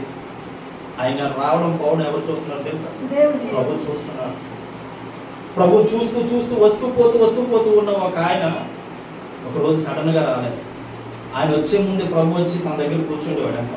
ఈయన చేసిన ప్రతి మొర ఆయన ఆలకిస్తూ ఉన్నాడట, ఈయన చేసిన ప్రతి ప్రార్థన ఆయన ఆలకిస్తున్నాడట. హఠాత్తు ఒక రోజు రాకపోతే ఆయన ఎత్తుక్కొని వెళ్తూ ఉన్నాడట మార్గం. నా కుమారుడు ఈ రోజు రాలే, నా కుమారుడు ఎందుకు రాలే ఈరోజు, నా కుమారుడు ఏమైపోయాడు ఈరోజు అని ఎత్తుక్కొని వెళ్తూ ఉంటే కొంతమంది అక్కడ గుమ్మకూడే ఉన్నారట. కొంతమంది గుమ్మకూడు ఉంటే వారి మయానికి వెళ్ళి చూశాడు. చూస్తే యాక్సిడెంట్ అయిపోతే ఎవ్వరు లేని పరిస్థితి, ఎవ్వరు లేని ఆదుకోలేని సమయంలో ప్రభు చూసి ఏడుస్తూ ఉన్నాడట. దేవుడు చూసి ఏడుస్తూ ఉన్నాడు, దుఃఖపడుతూ ఉన్నాడట. అయ్యో, నా బిడ్డకి ఎంత అపమానమా, నా బిడ్డకి ఎంత నింద, నా బిడ్డకి ఎంత సమస్య, నా బిడ్డకి ఎంత కష్టమా అని అనుకోకుండా ఒకళ్ళిద్దరు హాస్పిటల్ తీసుకెళ్తే రోజు వచ్చి ఏం చేసేవాడు తెలుసా? ఆ పడక దగ్గర కూర్చొని, బిడ్డ నీ ధైర్యంగా ఉన్నా, నేనున్నా, నీ ధైర్యంగా ఉన్నా, నువ్వేం బాధపడకు, దిగులు పడకు, ఇబ్బంది పడకు, నీతో నేనున్నానని చెప్పి ఆయన డైలీ ఓదార్స్తూ వెళ్ళేవాడంట. ఆయన కనపడకపోవచ్చు, నేను రిజల్ట్ ఏం తెలియదు తెలుసా? 2 కాళ్ళు ఎరిగిపోయిన మనిషి అద్భుతంగా నడవడం మొదలుపెట్టాడు. ఎంత గొప్ప దేవుడు అంటే నువ్వు అనుకుంటావు, నేను ప్రార్థన చేస్తున్నా నాకు సమాధానం రాలే, నేను ప్రార్థన చేస్తున్నా నాకు ఇబ్బందులు కలుగుతున్నాయి, నేను ప్రార్థన చేస్తున్నా నాకు నిందలు కలుగుతున్నాయి, నేను ప్రార్థన చేస్తున్నా నా ప్రభు నా మన వినట్లే, నేను ప్రార్థన చేస్తున్నా నాకు ఇబ్బందులే, వేదనే, దుఃఖమే, సమస్య కలుగుతా ఉంది అని అనుకుంటా చూడు. కానీ ఆయన పక్కనే ఉండి ఆయన్ని వింటూ ఉంటాడు. బిడ్డ నువ్వేమో అనుకుంటున్నావు, ఆయన వింటూ అంటాడు, ఎందుకు అలా కృంగిపోతూ ఉన్నావు, ఎందుకు అలాగా వేదన పడుతూ ఉన్నావు, ఆయన్ని భుజం మీద చేసి నేనున్నా బిడ్డ, దిగులు పడుకో, నువ్వు వేదన చెందకు, ఎందుకు కృంగిపోతావు, నేను మిమ్మల్ని చెప్తున్నా, నేను చెప్తున్న మాట ఏంటో తెలుసా? మీ అందరితో ప్రభు ఉన్నాను, కానీ మీరే కృంగిపోతూ ఉన్నారు, మీరే దిగజారిపోతూ ఉన్నారు, మీరే పడిపోతూ ఉన్నారు, మీరే వెతకలేకపోతూ ఉన్నారు. ఆయన సమీపంగా ఉన్నప్పటికీ కూడా నీవే వెతకలేకపోతూ ఉన్నారు. వెతకడం చేతగాలి నీకు, వెతకడం చేతనైతే ఆయన ఎప్పుడు కూడా నీ దగ్గరికి వచ్చని అని అంటాడు, నేనున్నా బిడ్డ, నేనున్నా, నువ్వు ధైర్యంగా ఉండు, నీకెందుకు అంత సమస్య, నువ్వెందుకు అంత కృంగిపోవడం, నేనున్నాగా. సమయం వస్తుంది, రోజు వస్తుంది, ఆ దినాన్ని నిన్నప్పుడు ఆపలేడు. హల్లెలూయా, నిన్నప్పుడు ఆపలేడు. ఇంకా ఉన్నతమైన స్థాయిని చూడబోతూ ఉన్నావు. హల్లెలూయా, ఉన్నతమైన స్థాయిని చూడబోతావు. ప్రభు చెప్తున్నాడు అన్న, నువ్వు ఉన్నతమైన స్థాయిని చూడబోతావు. దేవుడు చెప్తున్నాడు చాలా సార్లు, మీ ఇంట్లో ఏ సమస్య ఉందో నాకు తెలియదు, మీ ఇంట్లో ఏ బాధ ఉందో నాకు తెలియదు, మీ ఇంట్లో ఏ కష్టం ఉందో నాకు తెలియదు, సిద్ధమంతం అయిపోకు, బాధపడకు, ఒకరి మీద ఆధారపడకు, ఒక్కసారి ప్రభు వైపు చూడు, ప్రభు వైపు చూడు. ఎటువంటి సమస్య ఉన్నా నైట్లు కాదు, దేవుడి కొరకు కరిగిపో. నాకు దేవుడు చెప్తున్న విషయాలు ఏంటంటే తెలుసు, ఇంట్లో ఏమీ లేదు, చాలా సమస్యతో ఉన్నాం, చాలా బాధతో ఉన్నాం, చాలా ఇబ్బందితో ఉన్నాం, చాలా కరువులో ఉన్నాం. ఈరోజు ప్రభు నీతో చెప్తున్నాడు, ఎంత కరువులైతే ఉన్నావో అంత గొప్ప ఆశీర్వాదం పొందుకోబోతున్నావు, గొప్ప ఆశీర్వాదం చూడబోతున్నావు. నమ్మకంగా ప్రభు ఎదురు నువ్వు నిలబడితే వెతుకు. ఆ రోజు నాకు సమస్య వచ్చిందంటే రాత్రి అంతా గడుపుతా. ఒక్కొక్కసారి నాకు ఉదయం కల్లా నెక్స్ట్ రోజు ఏం పని లేకపోతే రాత్రి అంతా గడుపుతా. 11 నుంచి 3 గంటల దాకా గడిపా. నిద్ర వచ్చిన అనుకోకుండా మోకాలు వేసేవాడిని, లేచి నిలబడేవాడిని. మా ఆవిడ చూస్తూనే ఉండేదంట, మా ఆవిడ చెప్తూ ఉండదు. ఉదయాన్ని నిద్ర వచ్చినప్పుడు లేవడం, నిలబడడం, అటు ఇటు తిరగడం, ఆ ఇంట్లోనే ఆ గదిలోనే అలాగ దేవుడితో గడపడం. నాన్ స్టాప్ కాకుండా 2.5 గంటల బైబిల్ చదివాను. నాన్ స్టాప్ కాకుండా ప్రార్థన చేస్తూనే ఉన్నా. నేనేమన్నా అడిగింది తెలుసు, ప్రభువా నా సమస్య ఈ రోజున తీరిపోవాలి. అద్భుతం చేసింది. హల్లెలూయా. వెతుకో, తగ్గిన కాలంలో వెతుకో. ఎలా వెతుకుతావో నీ ఇష్టం, ఎలా ప్రార్థన చేస్తావో నీ ఇష్టం. సమస్యను చూసి భయపడద్దు బిడ్డ, ఎప్పుడు కూడా సమస్యను చూసి భయపడద్దు. ఆ ప్రభు నీతో ఉన్నాడు, నువ్వెందుకు భయపడాలి? అసలు చెప్పే నా జీవితంలో ఎటువంటి అద్భుతం చూస్తున్నాను, చేసే మీ జీవితాలు చేయిస్తే అద్భుతం చూస్తావు, చేస్తే చూస్తావు. ప్రభువుని వెతికే విషయంలో జాగ్రత్తగా ప్రార్థనే ఆయనకి నీకు మధ్యవర్తి ఏంటి? ప్రార్థన. సంఘానికి నీ దేవుడికి మధ్యవర్తి సేవకుడైతే ఆయనకి నీకు మధ్యవర్తి ఎవరు తెలుసా? ప్రార్థన. హల్లెలూయా, హల్లెలూయా. కాబట్టి ప్రభువుని వెతికే విషయంలో జాగ్రత్తగా ఉండాలి. 4, ప్రవర్తన విషయంలో జాగ్రత్తగా ఉండాలి. ప్రవర్తన విషయంలో ప్రసంగి 5:1 ప్రసంగి 5:1 కూర్చో. ప్రసంగి 5:1 ప్రవర్తన విషయంలో జాగ్రత్తగా ఉండాలి. మొట్టమొదటిగా నీ నాలుకను కాపాడుకునే విషయంలో జాగ్రత్తగా ఉండాలి. రెండోది వాక్యం వినే విషయంలో జాగ్రత్తగా ఉండాలి. మూడోది ప్రభువుని వెతికే విషయంలో జాగ్రత్తగా ఉండాలి. నాలుగోది ప్రవర్తన విషయంలో జాగ్రత్తగా ఉండాలి. చూడండి, ప్రసంగి గ్రంథము 5వ అధ్యాయం 1వ వచనం. నీవు నీ దేవుని మందిరమునకు ప్రవర్తన జాగ్రత్తగా చూసుకో. హల్లెలూయా, హల్లెలూయా. మందిరానికి వెళ్ళేటప్పుడు నీ ప్రవర్తన ఎలా ఉండాలి? జాగ్రత్తగా ఉండాలి. నిన్ను గమనించలేదు ప్రభు అనుకుంటున్నావేమో, నిన్ను చూడలేదు దేవుడు అనుకుంటున్నావేమో. ఆయన అంట చెప్తాడు, ఆకాశం నుండి వంగి చూస్తున్నాడు, నా బిడ్డలు ఏమైపోతున్నాడు. ఇక్కడ చెప్తున్నాను, చూస్తూ ఉన్నాడు ఆయన. సీక్రెట్ ఏముంటది ఆయన దగ్గర? లైవ్ ఉంటది. ప్రతిరోజు నువ్వు ఏం చేస్తున్నావో చూస్తాడు, ప్రతిరోజు నువ్వు ఎలా జీవిస్తున్నావో చూస్తాడు, ప్రతిరోజు నువ్వు ఎలా వెళ్తున్నావో చూస్తాడు, ప్రతిరోజు నువ్వు ఏ స్థలంలో కూర్చుంటున్నావో చూస్తాడు, ప్రతిరోజు ఎవరితో మాట్లాడుతున్నావో చూస్తున్నాడు, ప్రతిరోజు నువ్వు ఏమైపోతున్నావో చూస్తున్నాడు, ప్రతిరోజు నువ్వు ఏ కష్టంలో ఉన్నావో చూస్తున్నాడు, ప్రతిరోజు ఏమి ఇబ్బందుల్లో పడుతున్నావో ఆయన చూస్తూనే ఉన్నాడు. నీ ప్రవర్తన ఎలా ఉంది? ప్రవర్తన కూర్చున్నట్లు ఆయన ఎలాగొన్నా చూస్తున్నాడు. కూర్చున్నట్లో పరిశుద్ధత ఉందా? నిలబడట్లో పరిశుద్ధత ఉందా? వెళ్ళి నడకతో నడుస్తూ ఉన్నప్పుడు నీకు పరిశుద్ధత కనబడుతుందా? కొంతమంది నడుస్తూ ఉంటే చెప్తారు, ఎలా చెప్తారు తెలుసా? ఈ నడక జీవితం ఎంత పరిశుద్ధంగా ఉంది, నడక కూడా అంతే పరిశుద్ధంగా ఉందని చెప్తా ఉంటారు. ప్రవర్తన, నీ దేవుని మందిరానికి వచ్చే నీవు నీ ప్రవర్తన జాగ్రత్తగా చూసుకో, జాగ్రత్తగా కనిపెట్టుకో. జాగ్రత్తగా. ఎందుకు జాగ్రత్త చెప్తున్నాడు తెలుసా? జాగ్రత్త అని చాలా ముఖ్యమైన అంశం. జాగ్రత్త లేకపోతే తప్పిపోతావు, జాగ్రత్త లేకపోతే పడిపోతావు, జాగ్రత్త లేకపోతే విసుగు చెందుతావు, జాగ్రత్త లేకపోతే తప్పిపోయిన కుమారుడి వల్ల ఎటువైపు పోతావు నీకు తెలియదు. నువ్వేదో గ్రామం వెళ్ళాలి, ఏదో పట్టణం వెళ్ళాలి, ఓ ట్రైన్ ఎక్కువ, అది వేరే ఊరు వెళ్ళేది అనుకో, ఆ ట్రైన్ ఎక్కితే ఎక్కడికి వెళ్తావు? అది తీసుకెళ్ళి ఊరు వెళ్తావు తప్ప నువ్వు వెళ్ళవలసిన ఊరు జాగ్రత్త లేకపోతే అంతే. నువ్వు ఎక్కడికో వెళ్ళాలనుకుంటావు, అక్కడికి వెళ్ళలే, జాగ్రత్త లేకపోతే. గమ్యానికి మందిరానికి వచ్చే విషయంలో జాగ్రత్తగా ఉండాలి. మనం చెప్పాను కొన్ని జాగ్రత్తలు, కొన్ని చూసాను. ఆదివారం చెప్పాను కదా, ఇలా వచ్చినప్పుడు ఎలా చెప్పాలి, ఇలా చేయాలి, కొన్ని విషయాలు ఆదివారం దేవుడే మాట్లాడాడు. మందిరంలోకి వచ్చినప్పుడు ప్రవర్తన అనమాట. కొంతమంది మందిరానికి వచ్చినప్పుడు చింకు బొరలేసేసుకొని వచ్చేస్తాడు. చూస్తాడు దేవుడు, చూస్తాడు.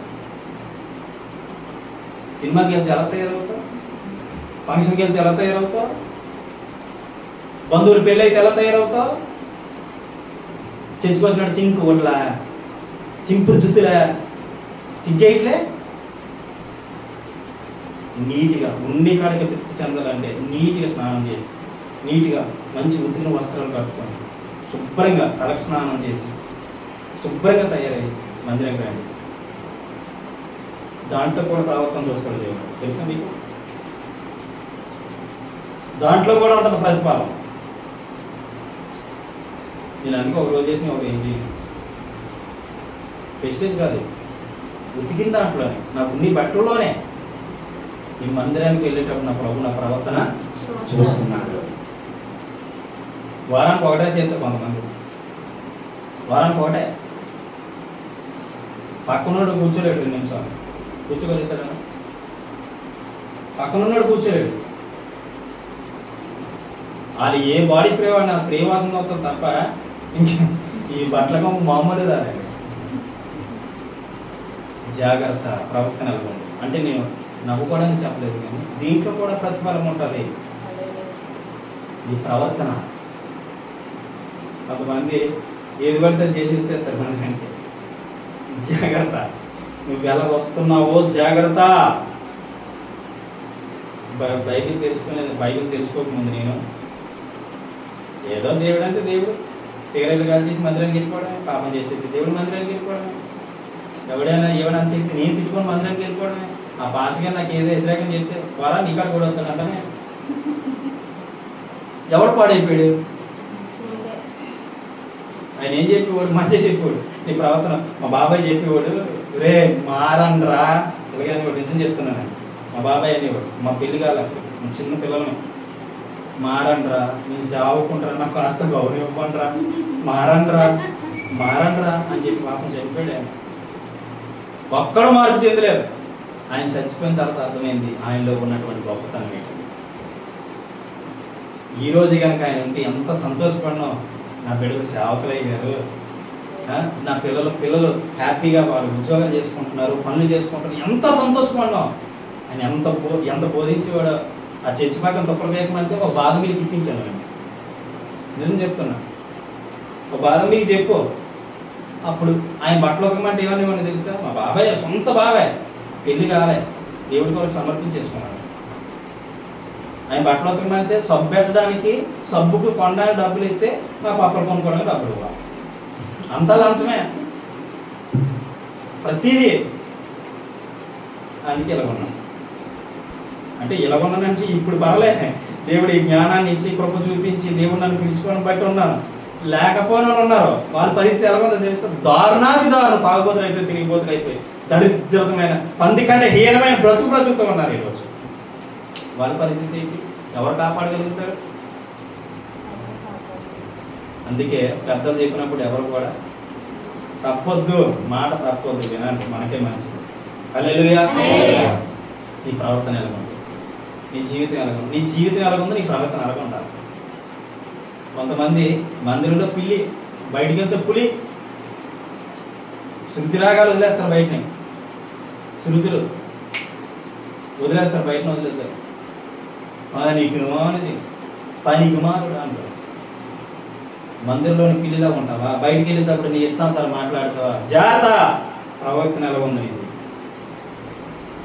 మందిరంలో ఏ విధంగా అయితే ఉంటున్నావో ఇంటికాడ కూడా అదే విధంగా ఉండాలి. ఇంటికాడ పులి అయిపోయి ఇక్కడ పిల్లి అయిపోతే దేవుడు చూడలేదు అనుకుంటున్నావా? తెలీదా దేవుడికి? అందుకే బ్రతుకు మారదు. ఇంకా దేవుడి ప్రతిది సమస్తము ఎరుగునైనా. హల్లెలూయా. అందుకే ప్రవర్తన జాగ్రత్త పెట్టుకో, జాగ్రత్తగా పెట్టుకో. సీక్రెట్ గా చేస్తే దేవుడు తెలియదు అనుకుంటున్నావేమో, తోలు తీస్తాడు ఖచ్చితంగా. మరి కొంతమంది మరి అన్ని చేస్తున్నప్పుడు మందిరానికి వస్తారు కదా, మరి వాళ్ళకి తోలు తీయట్లేదు దేవుడు అంటే ఉందే సమయం. దేవుడు అనేవాడు, గమనించండి ఈ మాట నేను అర్థం చెప్తాను. దేవుడు అనేవాడు రక్షించేవాడు ఉండాలి కానీ శిక్షించేవాడు కాకూడదు. హల్లెలూయా.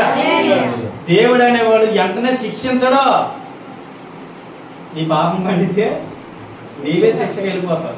ఆయన అప్పజెప్పకుండానే ఎవడు తీసుకెళ్ళిపోతాడు? అది తీసుకుపోతాడు. నీ పాపం పడిపోతే అది తీసుకుపోతాడు. కడుక్కోరా, కళ్ళు కడుక్కోరా, అర్థమవుతుందా? నీ పాపం పండిపోతే వాడు తీసుకుపోతాడు. దేవుడు కూడా అప్పగించడు కానీ తా అప్పని తీసుకుపోతాడు అనమాట. హల్లెలూయా. అది రాకుండా చూసుకో. మరి పాపాలు చేసిన పరిస్థితి ఏంటి అంటే జబ్బు ముద్రే వరకు బయటపడుతుందా? చెప్పండి. జబ్బు ముద్రే వరకు బయటపడుతుందా? ఈ పాపం ముద్రే వరకు కూడా నీ జీవితం బయటపడదు. ముదిరిపోయి ఏరుదని అతను చూసి పాపం ఎవడో నేను కాపాడు. ఇదే ఆన్సర్. తప్పు చేసేవాళ్ళు దేవుడు ఎందుకు శిక్షించలేదు అంటే ఇదే ఆన్సర్. జబ్బు ముదిరిపోయే వరకు డాక్టర్లకైతే అవసరం లేదు, పొరపాట్లు తప్పులు పాపాలు ముదిరిపోయినంత వరకు నీకు దేవుడు అవసరం లేదు. ముదిరిపోయిన తర్వాత ఏ స్థితి లేదు, ఆయనే నాకు దిక్కు అన్నప్పుడు ఆయన పట్టుకుంటారు దేవుడు. అంతే, ఆయన కూడా పట్టించుకోడు కొన్నిసార్లు. అందుకే సమస్య వచ్చినప్పుడు అందుకే వెంటనే రియాక్ట్ అవ్వడం దేవుడు ఎప్పుడైనా గమనించాను. బాధ వచ్చినప్పుడు వెంటనే బిడ్డ నేను ఉన్నాను అని చెప్పడు. ఆ సమస్య కారణం ఎవరు? ఆ బాధ కారణం ఎవరు కదా? మరి మనమే అయినప్పుడు దాన్ని మనమే తీర్చుకోవాలి, సాల్వ్ చేసుకోవాలి. హల్లెలూయా. కానీ ఆయన్ని ప్రేమించుకోవాలి కొంతమంది ఉంటారు తెలుసు, ఎంబడి కార్యం చేస్తారు. ఇది ఎందుకు వస్తుందో తెలుసా? కొంతమంది ఆయన ప్రేమించే వారికి ఎందుకు వస్తుంది చెప్పమంటారా? ఆయన ప్రేమించే వారికి తన నామ మహిమార్థమే వస్తుంది. ఇంకా నువ్వు లోబడాలని పెడతాడు, ఇంకా నువ్వు తగ్గించుకోవాలని పెడతాడు, ఇంకా నీ బ్రతుకు మారాలని పెడతాడు, ఇంకా నీ స్థితి మారాలని పెడతాడు, ఇంకా నీ జీవితము ఇంకా మార్పు చెందలేదేమో, అందులో నెడితే మార్పు చెందుతేమో అని పెడతాడు తప్ప ఏంటి ఎంత ప్రార్థన చేసి నా ప్రభు వినట్లేదా, నాకు జవాబు రావట్లేదు, నా బ్రతికి ఎలాగుంది, నా జీవితం ఎలాగుంది అనుకుంటాం కాదు. కాదు కాదు కాదు నువ్వు తప్పుగా అనుకుంటున్నావు దేవుడి గురించి, నువ్వు తప్పుగా అనుకుంటున్నావు దేవుడి గురించి. ఆయన ఏం చేస్తాడో తెలుసా? నీ కలగొండడా దేవుడి చిత్తం అంతే.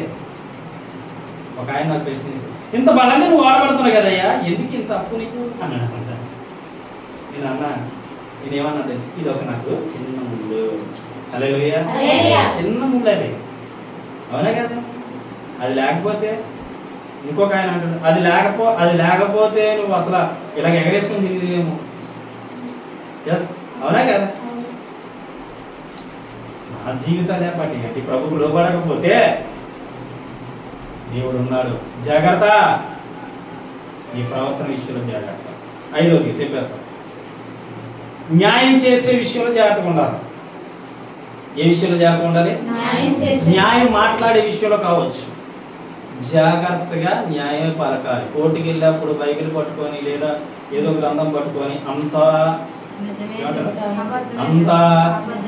చెప్పాలా మేము చెప్తారా? అదే పెద్ద పాపం. అంతా నిజమే చెప్తాను, అబద్ధం చెప్పనంటారు కదా, అందులోనే ఉంటది, ఆ పాయింట్ లోనే ఉంటది నీ డైలాగ్ అంతా. ఎవడు చెప్తాడు నిజం? చెప్తాడు, ఒకటికి 2 కల్పించి చెప్తాడు, అంతా నిజం మళ్ళీ అబద్ధం కాదే. 1, 2 కల్పించి చెప్తాడు. ప్రవీణ్ పగడాల గారి విషయం ఏంటి? కల్పితము కదా. సమాజానికి అది నిజము, మనకి అవునా కదా? సమాజానికి ఎలా ఉంటుంది నిజము? చేదు అనేది ఎలా ఉంటుంది అంటే, మనకి చేదు మన నోటికిస్తే మనకి చేదుగా అనిపిస్తుంది, తీపిస్తే తీపిలాగా అనిపిస్తుంది. కానీ సమాజానికి అలా ఉంటుంది, తీపి చేదులాగా ఉంటుంది, చేదే తీపిలాగా ఉంటుంది. నిజమే చెడ్డలాగా ఉంటుంది, చెడ్డదే నిజంలాగా ఉంటుంది. Yes sir no? సమాజం ఎలాంటిదంటే కళ్ళు లేక గుడ్డోలు, సారీ కళ్ళుండి గుడ్డోలు అంతా తెలుసు, కానీ ఇలాగుంటేనే ఇక్కడ బ్రతకగలుగుతాము. ఎడారిలోకి వెళ్ళి బ్రతకగలుగుతావా? ఎడారిలో ఉన్నట్టు ఎడారిలో ఉంటే నువ్వు బ్రతకగలుగుతావు.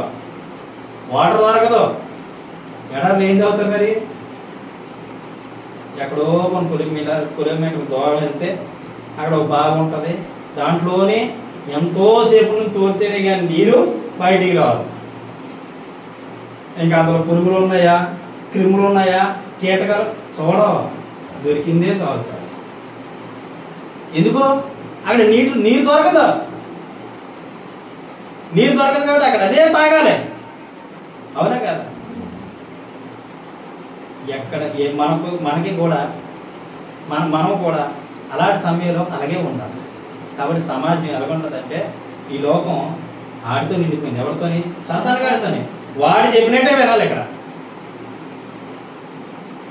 కానీ వాడికంటూ ఉందా లేదా? ఉందే, రాబోతా ఉంది. హల్లెలూయా. ఉంది ఆడికి ఆల్రెడీ. ఇక అయిపోయింది, ఇంకా తోకే చిన్న తిరగలిగా ఆడుతున్నాడు, అయిపోద్ది త్వరలో. హల్లెలూయా. అక్కడ రాబోతా ఉంది, ఆయన రాబోతా ఉన్నాడు. ఆయన వచ్చే సమయానికి అలా ఈ జీవితం ఏమైపోద్ది తెలుసా? మ్యాష్. ఈ ఆడించే ఆటలు, తాడించే పాటలు మొత్తం అన్ని ఏమైపోతాయి? అయిపోతాయి అంతే. ఆయన రాకడ వచ్చేంత వరకే సమయం. ఎంత ఆడుకుంటావు అడిగా. హల్లెలూయా.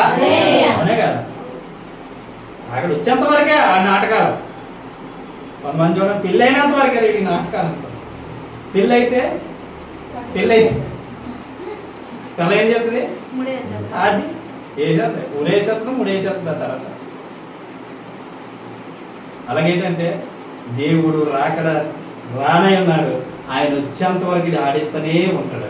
ఎవరిని ఎలాంటినైనా దాన్ని ఎక్కువ మాట్లాడుకోవడం అవసరం కానీ చెప్తున్నాను. హల్లెలూయా. మనకి ఏంటి అవసరం? నువ్వు ఉన్నది ఉన్నట్టుగానే చెప్పు. నీకు చేతనైతే మేలు చేయి, కీడు మాత్రం నీ చేతనైతే మేలు చేయి, కీడు చెయ్యొద్దు ఎట్టి పరిస్థితుల్లో కూడా. చూడండి ఆ వాక్యం చూపిస్తుంది. యెషయా గ్రంథం 1వ అధ్యాయం 17వ వచనం. ఆ వాక్యం చెప్పి ముగించేస్తాను.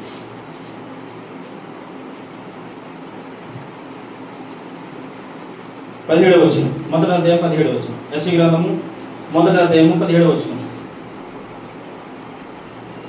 కీడు చేయుట మానుడి, మేలు చేయ నేర్చుకొనుడి, న్యాయము జాగ్రత్తగా విచారించుడి, హింసించబడు వాడిని విడిపించుడి, తండ్రి లేని వానికి న్యాయము తీర్చుడి, విధవరాలి పక్షముగా వాదించుడి. హల్లెలూయా, హల్లెలూయా.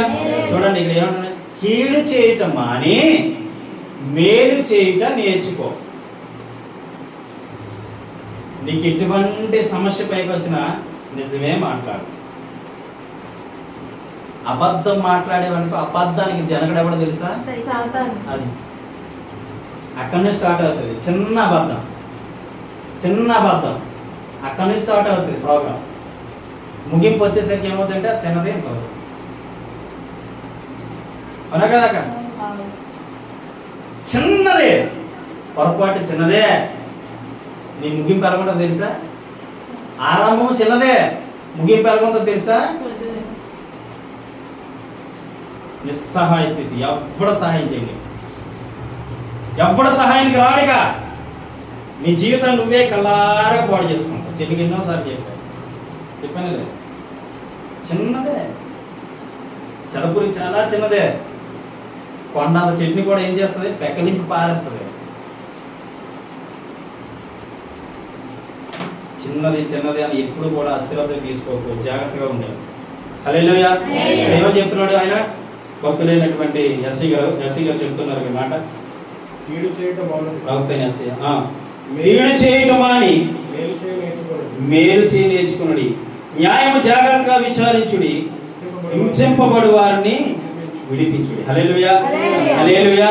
న్యాయముగా మాట్లాడు, ఉన్నది ఉన్నట్టుగానే మాట్లాడు, తప్పుగా మాట్లాడద్దు, ఏ విషయంలో కూడా తప్పిపోవద్దు. రూపాయి పోయినా పర్లే, రూపాయి కలిసి రాకపోయినా పర్లే, న్యాయంగా మాట్లాడు. కాలా సపోజ్ ఏదైనా చూడరాలని చూసావు, నేను కోర్టు పిలిచారు, వాడు ఏదో ఎత్తారని అబద్ధం చెప్పడము, లేదంటే వాడు ఏదో చేస్తాడని నువ్వేమో అబద్ధం చెప్పడం చేస్తే ఏమవుతుంది? నీతిమంతుడు యేసయ్య చంపేలేదా? గొప్ప దేవుడు యేసయ్య చంపేలేదా? ఈ సమాజానికి యేసయ్యకి చోటు ఉందా? మరి నీకెందుకు చోటు? ఎన్నాళ్ళు బ్రతికిస్తాడో దేవుడు, బ్రతుకుతావు, తర్వాత చనిపోతావు. నన్ను నువ్వెందుకు భయపడ్డావు? సమాజంలో నీకు చోట్లే. క్రైస్తవుడు అన్నవాడి వాడికి చోట్లేదు. చోట్లేనప్పుడు నువ్వేం పాటించాలి? బైబిల్నే ఆధారం చేసుకో. హల్లెలూయా. బైబిల్ ఆధారం చేసుకో, బైబిల్ ప్రకారం నడుచుకో. ఏం బోధిస్తూ ఉంది బైబిల్? ఏం మాట్లాడుతూ ఉంది బైబిల్? ఏం చెబుతూ ఉంది బైబిల్? ఏ విధంగా జీవిస్తున్న బైబిల్ ప్రకారం నువ్వు బ్రతుకుతూ ఉన్నావా అంటే మనం చూసుకుంటే ఏ విధంగా ఉండాలంటే న్యాయముగా మాట్లాడు,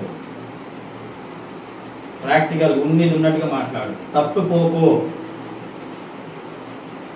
ఫోన్ చేసినా ఎక్కడున్నావు అంటే క్లారిటీ ఉండాలంటే. ఎక్కడ ఎంఈపీలో ఉన్న మనిషి ఎక్కడ చెప్తావు? మద్రిపాలెంలో ఉన్నాను చెప్తావు. జాగ్రత్త. క్యాంటీన్లో భోజనం చేస్తున్న వ్యక్తి ఎక్కడ నూడిల్స్ తింటున్నాను చెప్తే పని చేస్తుందా? హల్లెలూయా.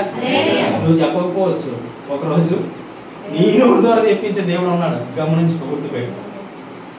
నీ బొమ్మ అంతా దాని మీద చూపిస్తాడు. నువ్వు ఎలా బ్రతికావో, ఎలా జీవించావో, ఎలా నడుచుకున్నావో, ఎలా బ్రతుకుతున్నావో, ఎలా బ్రతకబోతూ ఉన్నావో ఆయన అంతా సరి చేసి ఉంచుతాడు. గ్యారెంటీగా గుర్తుపెట్టుకో. న్యాయంగా మాట్లాడు, జాగ్రత్తగా మాట్లాడు. మొదటిది నాలుగు కాపాడుకోమని చెప్పాడు. రెండోది వాక్యం వినే విషయంలో జాగ్రత్తగా ఉండమన్నాడు. 3 ప్రభువును వెతికే విషయంలో జాగ్రత్తగా ఉండమన్నాడు. 4వది ప్రకటన విషయంలో జాగ్రత్తగా ఉండమన్నాడు. 5వది న్యాయముగా మాట్లాడాలి. ఎవరైనా తప్పిదం చేసి నా బండి యాక్సిడెంట్ అయింది, నా బండి యాక్సిడెంట్ అయితే నేను వద్దలే, 3 వచ్చి నా బండిని గుద్దేశారు. 3 వచ్చి నా బండిని గుద్దేసింది కాక వాళ్ళు ఏమన్నా తెలుసా, నేను ఆపితే నా ఫోన్ నెంబర్ ఇచ్చి మేమే గుద్దేశాము, వినండి మనసు పెట్టాలి వాటి మీద, మేమే గుద్దేశాము, దీనికి బాధ్యులు మేమే అని చెప్పేసి నాకు ఫోన్ నెంబర్ ఇచ్చి, వాళ్ళు ఎవరో నాకు తెలియదు, నేను స్టేషన్కి వెళ్ళి కంప్లైంట్ ఇచ్చాను. వారు ఎవరో నాకు తెలియదు, నెంబర్ ఇచ్చారు. అప్పుడు ఆ స్టేషన్ నుంచి కాల్ వచ్చింది. వాళ్ళు ఏం చేశారో తెలుసా, తగలేని దెబ్బలన్నీ తగిలేని చెప్పేశారు. తగలే, చెయ్యికి తగలే, పట్టు కట్టేశారు. ఊపిరితిత్తులు ఏమైపోయింది అనేసి కోమాలకు వెళ్ళిపోయాడని చెప్పారు. ఏమీ కాలే, లేనిపోయిన అబద్ధాలన్నీ చెప్పేశారు. నా బండికి 40,000 అవుతుంది. నేనేమన్నానంటే నాకు కేసు గీసేయమొద్దండి, నేను న్యాయం మాట్లాడాను, నాకు కేసు గీసేయవద్దు, వాళ్ళది తప్పని ఒప్పేసుకున్నారు, వాళ్ళే వచ్చి గుద్దేశారు. నేను అప్పటికి చెప్తూనే ఉన్నాను, వచ్చి గుద్దేశారు. నేను పోలీస్ స్టేషన్ కూడా ఇదే చెప్పాను, గుద్దేశారు, నాకు న్యాయం చేయండి సార్, బండి రిపోర్ట్ చేయించుకోవడానికి డబ్బులు ఇప్పించండి చాలు అని చెప్పాను. వాళ్ళు మళ్ళీ మాల్లో ఉన్నారు చూడండి. అంటే నేను ఎవరి గురించి తప్పుగా మాట్లాడట్లేదు. ఒక మాల్లో ఉండే మనుషులు ఎలా ప్రవర్తన చేశారు తెలుసా, ఆ ప్రవర్తన ఎలా ఉంది తెలుసా, చాలా ఘోరం. లేనంతా కల్పించుకున్న దగ్గరికి వచ్చి మీటింగ్ పెట్టారు. మీటింగ్ అంటే పెద్దలు పిలిపించుకొని మీటింగ్ లాగా ఏర్పాటు చేసి పెట్టి, ఆ పెద్దలు కూడా లాస్ట్కి ఏమన్నా తెలుసా, ఆయన డ్రైవర్ది ఏం తప్పులేదు, ఈయనదే తప్పు, కావాలని ఆయన్ని అటు ఇటు తిప్పించారు. అప్పటికే 4-5 సార్లు తిరిగి స్టేషన్కి ఇంటికి కూడా కావాలని ఏం తిప్పించారు. వరే 10,000-20,000 ఇచ్చాను పాపం, తప్పు రాదే. మంద పొరపాటు అయినప్పుడు, మంద తప్పు అయినప్పుడు వాళ్ళని మాత్రం మనం హింసించకూడదురా అని చెప్పి పెద్దలు చెప్తే, పెద్దల మీద కూడా రివర్స్ అయిపోయింది. పెద్దల మీద కూడా రివర్స్ అయిపోయింది. నేను ఒకటే అన్నా, మీరు నాకు ఇవ్వాలనుకుంటే ఇవ్వండి మనస్ఫూర్తిగా, తప్పు మీదని సంగతి మీకు తెలుసు, మీరే చేశారని సంగతి మీకు తెలుసు. ఇదే అన్నా, నేను చెప్తాను. అక్కడే రోజు ఆ మాట అన్నాను, ఇదే ఈ మాట అన్నాను, ఇదే మాట మీకు చెప్తాను. అన్నా నా బండి నాగుండి నువ్వు గుద్దేశావని నాకు ఫోన్ నెంబర్ ఇచ్చి వెళ్ళావు, ఫోన్ నెంబర్ ఇచ్చి కంప్లైంట్ పెట్టుకో అన్నావు, కంప్లైంట్ పెట్టాను. అయితే మీకు నేను ఎఫ్ఐఆర్ ఏమి బుక్ చేయలేదు, నీవే గుద్దేశావు కాబట్టి నాకు న్యాయం చేయాలంటే చేస్తాను బాబు అని చెప్పావు. చెప్పిన ఆ రోజు మాట ఈ రోజు ఉండాలి కదా నీకు. కానీ నువ్వేం చెప్తున్నప్పుడు కోమాలకు వెళ్ళిపోయాడు, వాడు బ్రతుకుతాడు చచ్చిపోతాడు తెలియదు, అవి ఇవన్నీ లేకపోతే మాటలు చెప్తున్నావు. అది తప్పు కదన్నా. మీరు డబ్బులు ఇవ్వాలనుకుంటే ఇవ్వండి, లేదంటే నా బండి వదిలేయండి, నేను వెళ్ళిపోతాను. ఆ రోజు నేను బాధపడ్డా, చాలా బాధపడిన తర్వాత మా ఆవిడకి ఆ రోజు నాకు కూడా ఇక్కడ తగిలింది, దేవుడి కుటుంబం బట్టి బాగైంది. మా ఆవిడ కూడా బండిలో వచ్చి పడిపోయింది. చాలా సమస్యలు ఎదుర్కొన్నాం. కానీ ఒకటే చెప్పా, మీకు ఇది న్యాయము అనిపిస్తే చెయ్యండి, ఇది అన్యాయం అయితే నా డబ్బులు ఇచ్చి అని చెప్పాను. నేను ఇంకో మాట చెప్పి, నీ దేవుడిని అనుకుని ఉన్నా, నా ప్రభుని నేను తెలుసుకొని ఉన్నా, ఇది కానీ మీరు లేనిపోని విషయాల గిట్లు కట్టుకుంటే ఎక్కడైతే కట్లు కట్టుకున్నారో ఆ కట్లు నిజంగా కట్టుకుంటారు అని చెప్పాను. నిజంగా కట్టుకుంటారు, నా నోటితో అనిపించుకోవద్దు, నా డబ్బుల్లాగా ఇచ్చిస్తే నేను వెళ్ళిపోతానంటే ఇవ్వలే. 3-4 కేసులు తిరిగి కానీ ఇవ్వలేదు. సరే ప్రభా నీ చిత్తం అని చెప్పి రాత్రి ప్రార్థనలో గడిపి ఆయన కథ చేసి, మరి ఆయన ఉన్నాడో లేదో నాకు తెలియదు. కానీ ఖచ్చితంగా నేను వదిలేసిన నా ప్రభు వదలడు. హల్లెలూయా. అది నా ప్రభు, నేను వదిలేసిన నా ప్రభు వదలడు. కొత్త బండి టికెట్ దింపుతున్నా, అంటే ఒక వ్యక్తిని దింపుతున్నా, వచ్చి వెనకాల గుద్దిస్తాడు, ఇది చిన్న స్కూల్ బస్సు. ఆ రోజు కూడా ఏమంటే ఒకటే అన్న, తప్పే అవడదే అన్న, ఆగున్నది నేను చూసుకోలేదు, గుద్దిస్తాను, నీదే తప్ప. నిజం చెప్తున్నా, బలిపేట ముందు అబద్ధం ఎప్పుడు చెప్పకూడదు అంటే నేను అన్నాను. నాకు సపోర్ట్ ఇచ్చేవాళ్ళు ఆ రోజులు ఎవరు లేదు. కొత్త బండి, బాడీ ఇలా సాగిపోయింది, వెనకాల చూడండి కిందనే నత్త ఉంటుంది నా బాడీ ఇలా సాగిపోయింది. ఇలా సాగిపోతే తప్పు నీది కాదంటున్నావు, ఖచ్చితంగా తప్పు నీది అయితే మళ్ళీ నేను బండి ఎక్కినట్లు నేను చూడండి. తప్పు నాది అయితే నువ్వు బండి ఎక్కే ఉంటావు, తప్పు నీది అయితే నువ్వు బండి ఎక్కువ లైఫ్లో. నాకు ఇప్పటికొచ్చి ఆయన కనబడలేదు. నేను వదిలేసిన ప్రభు, ఎందుకంటే న్యాయం కావాలి. హల్లెలూయా. న్యాయంగా మాట్లాడు. 40,000 వేస్ట్ అయిపోయి నేను ఎందుకు వచ్చేసా? నా సంగతి నా ప్రభు చూసుకో. నా బాధ నా ప్రభు చూసుకుంటాడు. మనం వెళ్ళాం, న్యాయం జరగలేదు. నాకు అన్ని కోర్సులో ఉన్నాయి, న్యాయం జరగలేదు. న్యాయం జరగకపోతే ఇంకెక్కడ జరుగుతుంది? పోలీస్ స్టేషన్లోనే న్యాయం జరగకపోతే ఇంకెక్కడ నువ్వు పడగలుగుతావు? అవునా లేదా? సమాజంలో ఇలాగా నాది ఒక్క 40,000 కోట్లాది రూపాయలు కోల్పోయిన వాళ్ళు న్యాయం జరుగుతుందా? లేదు. బిడ్డ, వింటున్న నీ జీవితంలో న్యాయం జరగాలంటే న్యాయమైన మార్గంలో నడు, న్యాయమైన మార్గంలో వెళ్ళు, నీవే బాగుంటుంది. హల్లెలూయా, హల్లెలూయా. పేకపోయిన మాట తప్పదు, ప్రాణం పోయిన మాట తప్పదు. మాట అంటే నువ్వు ఎలాగుండాలో తెలుసా? దేవుడు మాట అన్నాడంటే అది నెరవేర్చే దేవుడు. ఆయన కలిగి ఉన్న మనం కూడా మన మాట అన్నమంటే అది కరెక్ట్గా ఉండిపోవాలి. హల్లెలూయా. అప్పుడు నీ జీవితం బాగుంటుంది. హల్లెలూయా. కాబట్టి ఫస్ట్ చెప్పండి, ఫస్ట్ ఏ విషయంలో జాగ్రత్తగా ఉండాలి? విన్నారుగా, ఏ విషయంలో జాగ్రత్తగా ఉండాలి?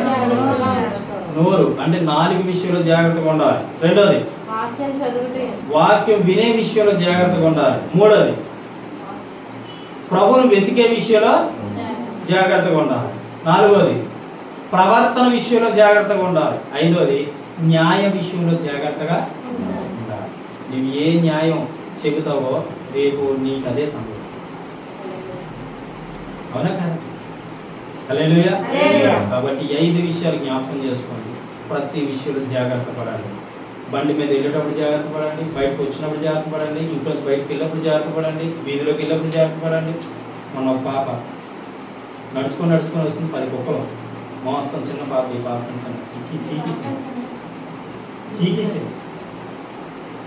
సీకేసేయాలి పాపం పిల్లలు.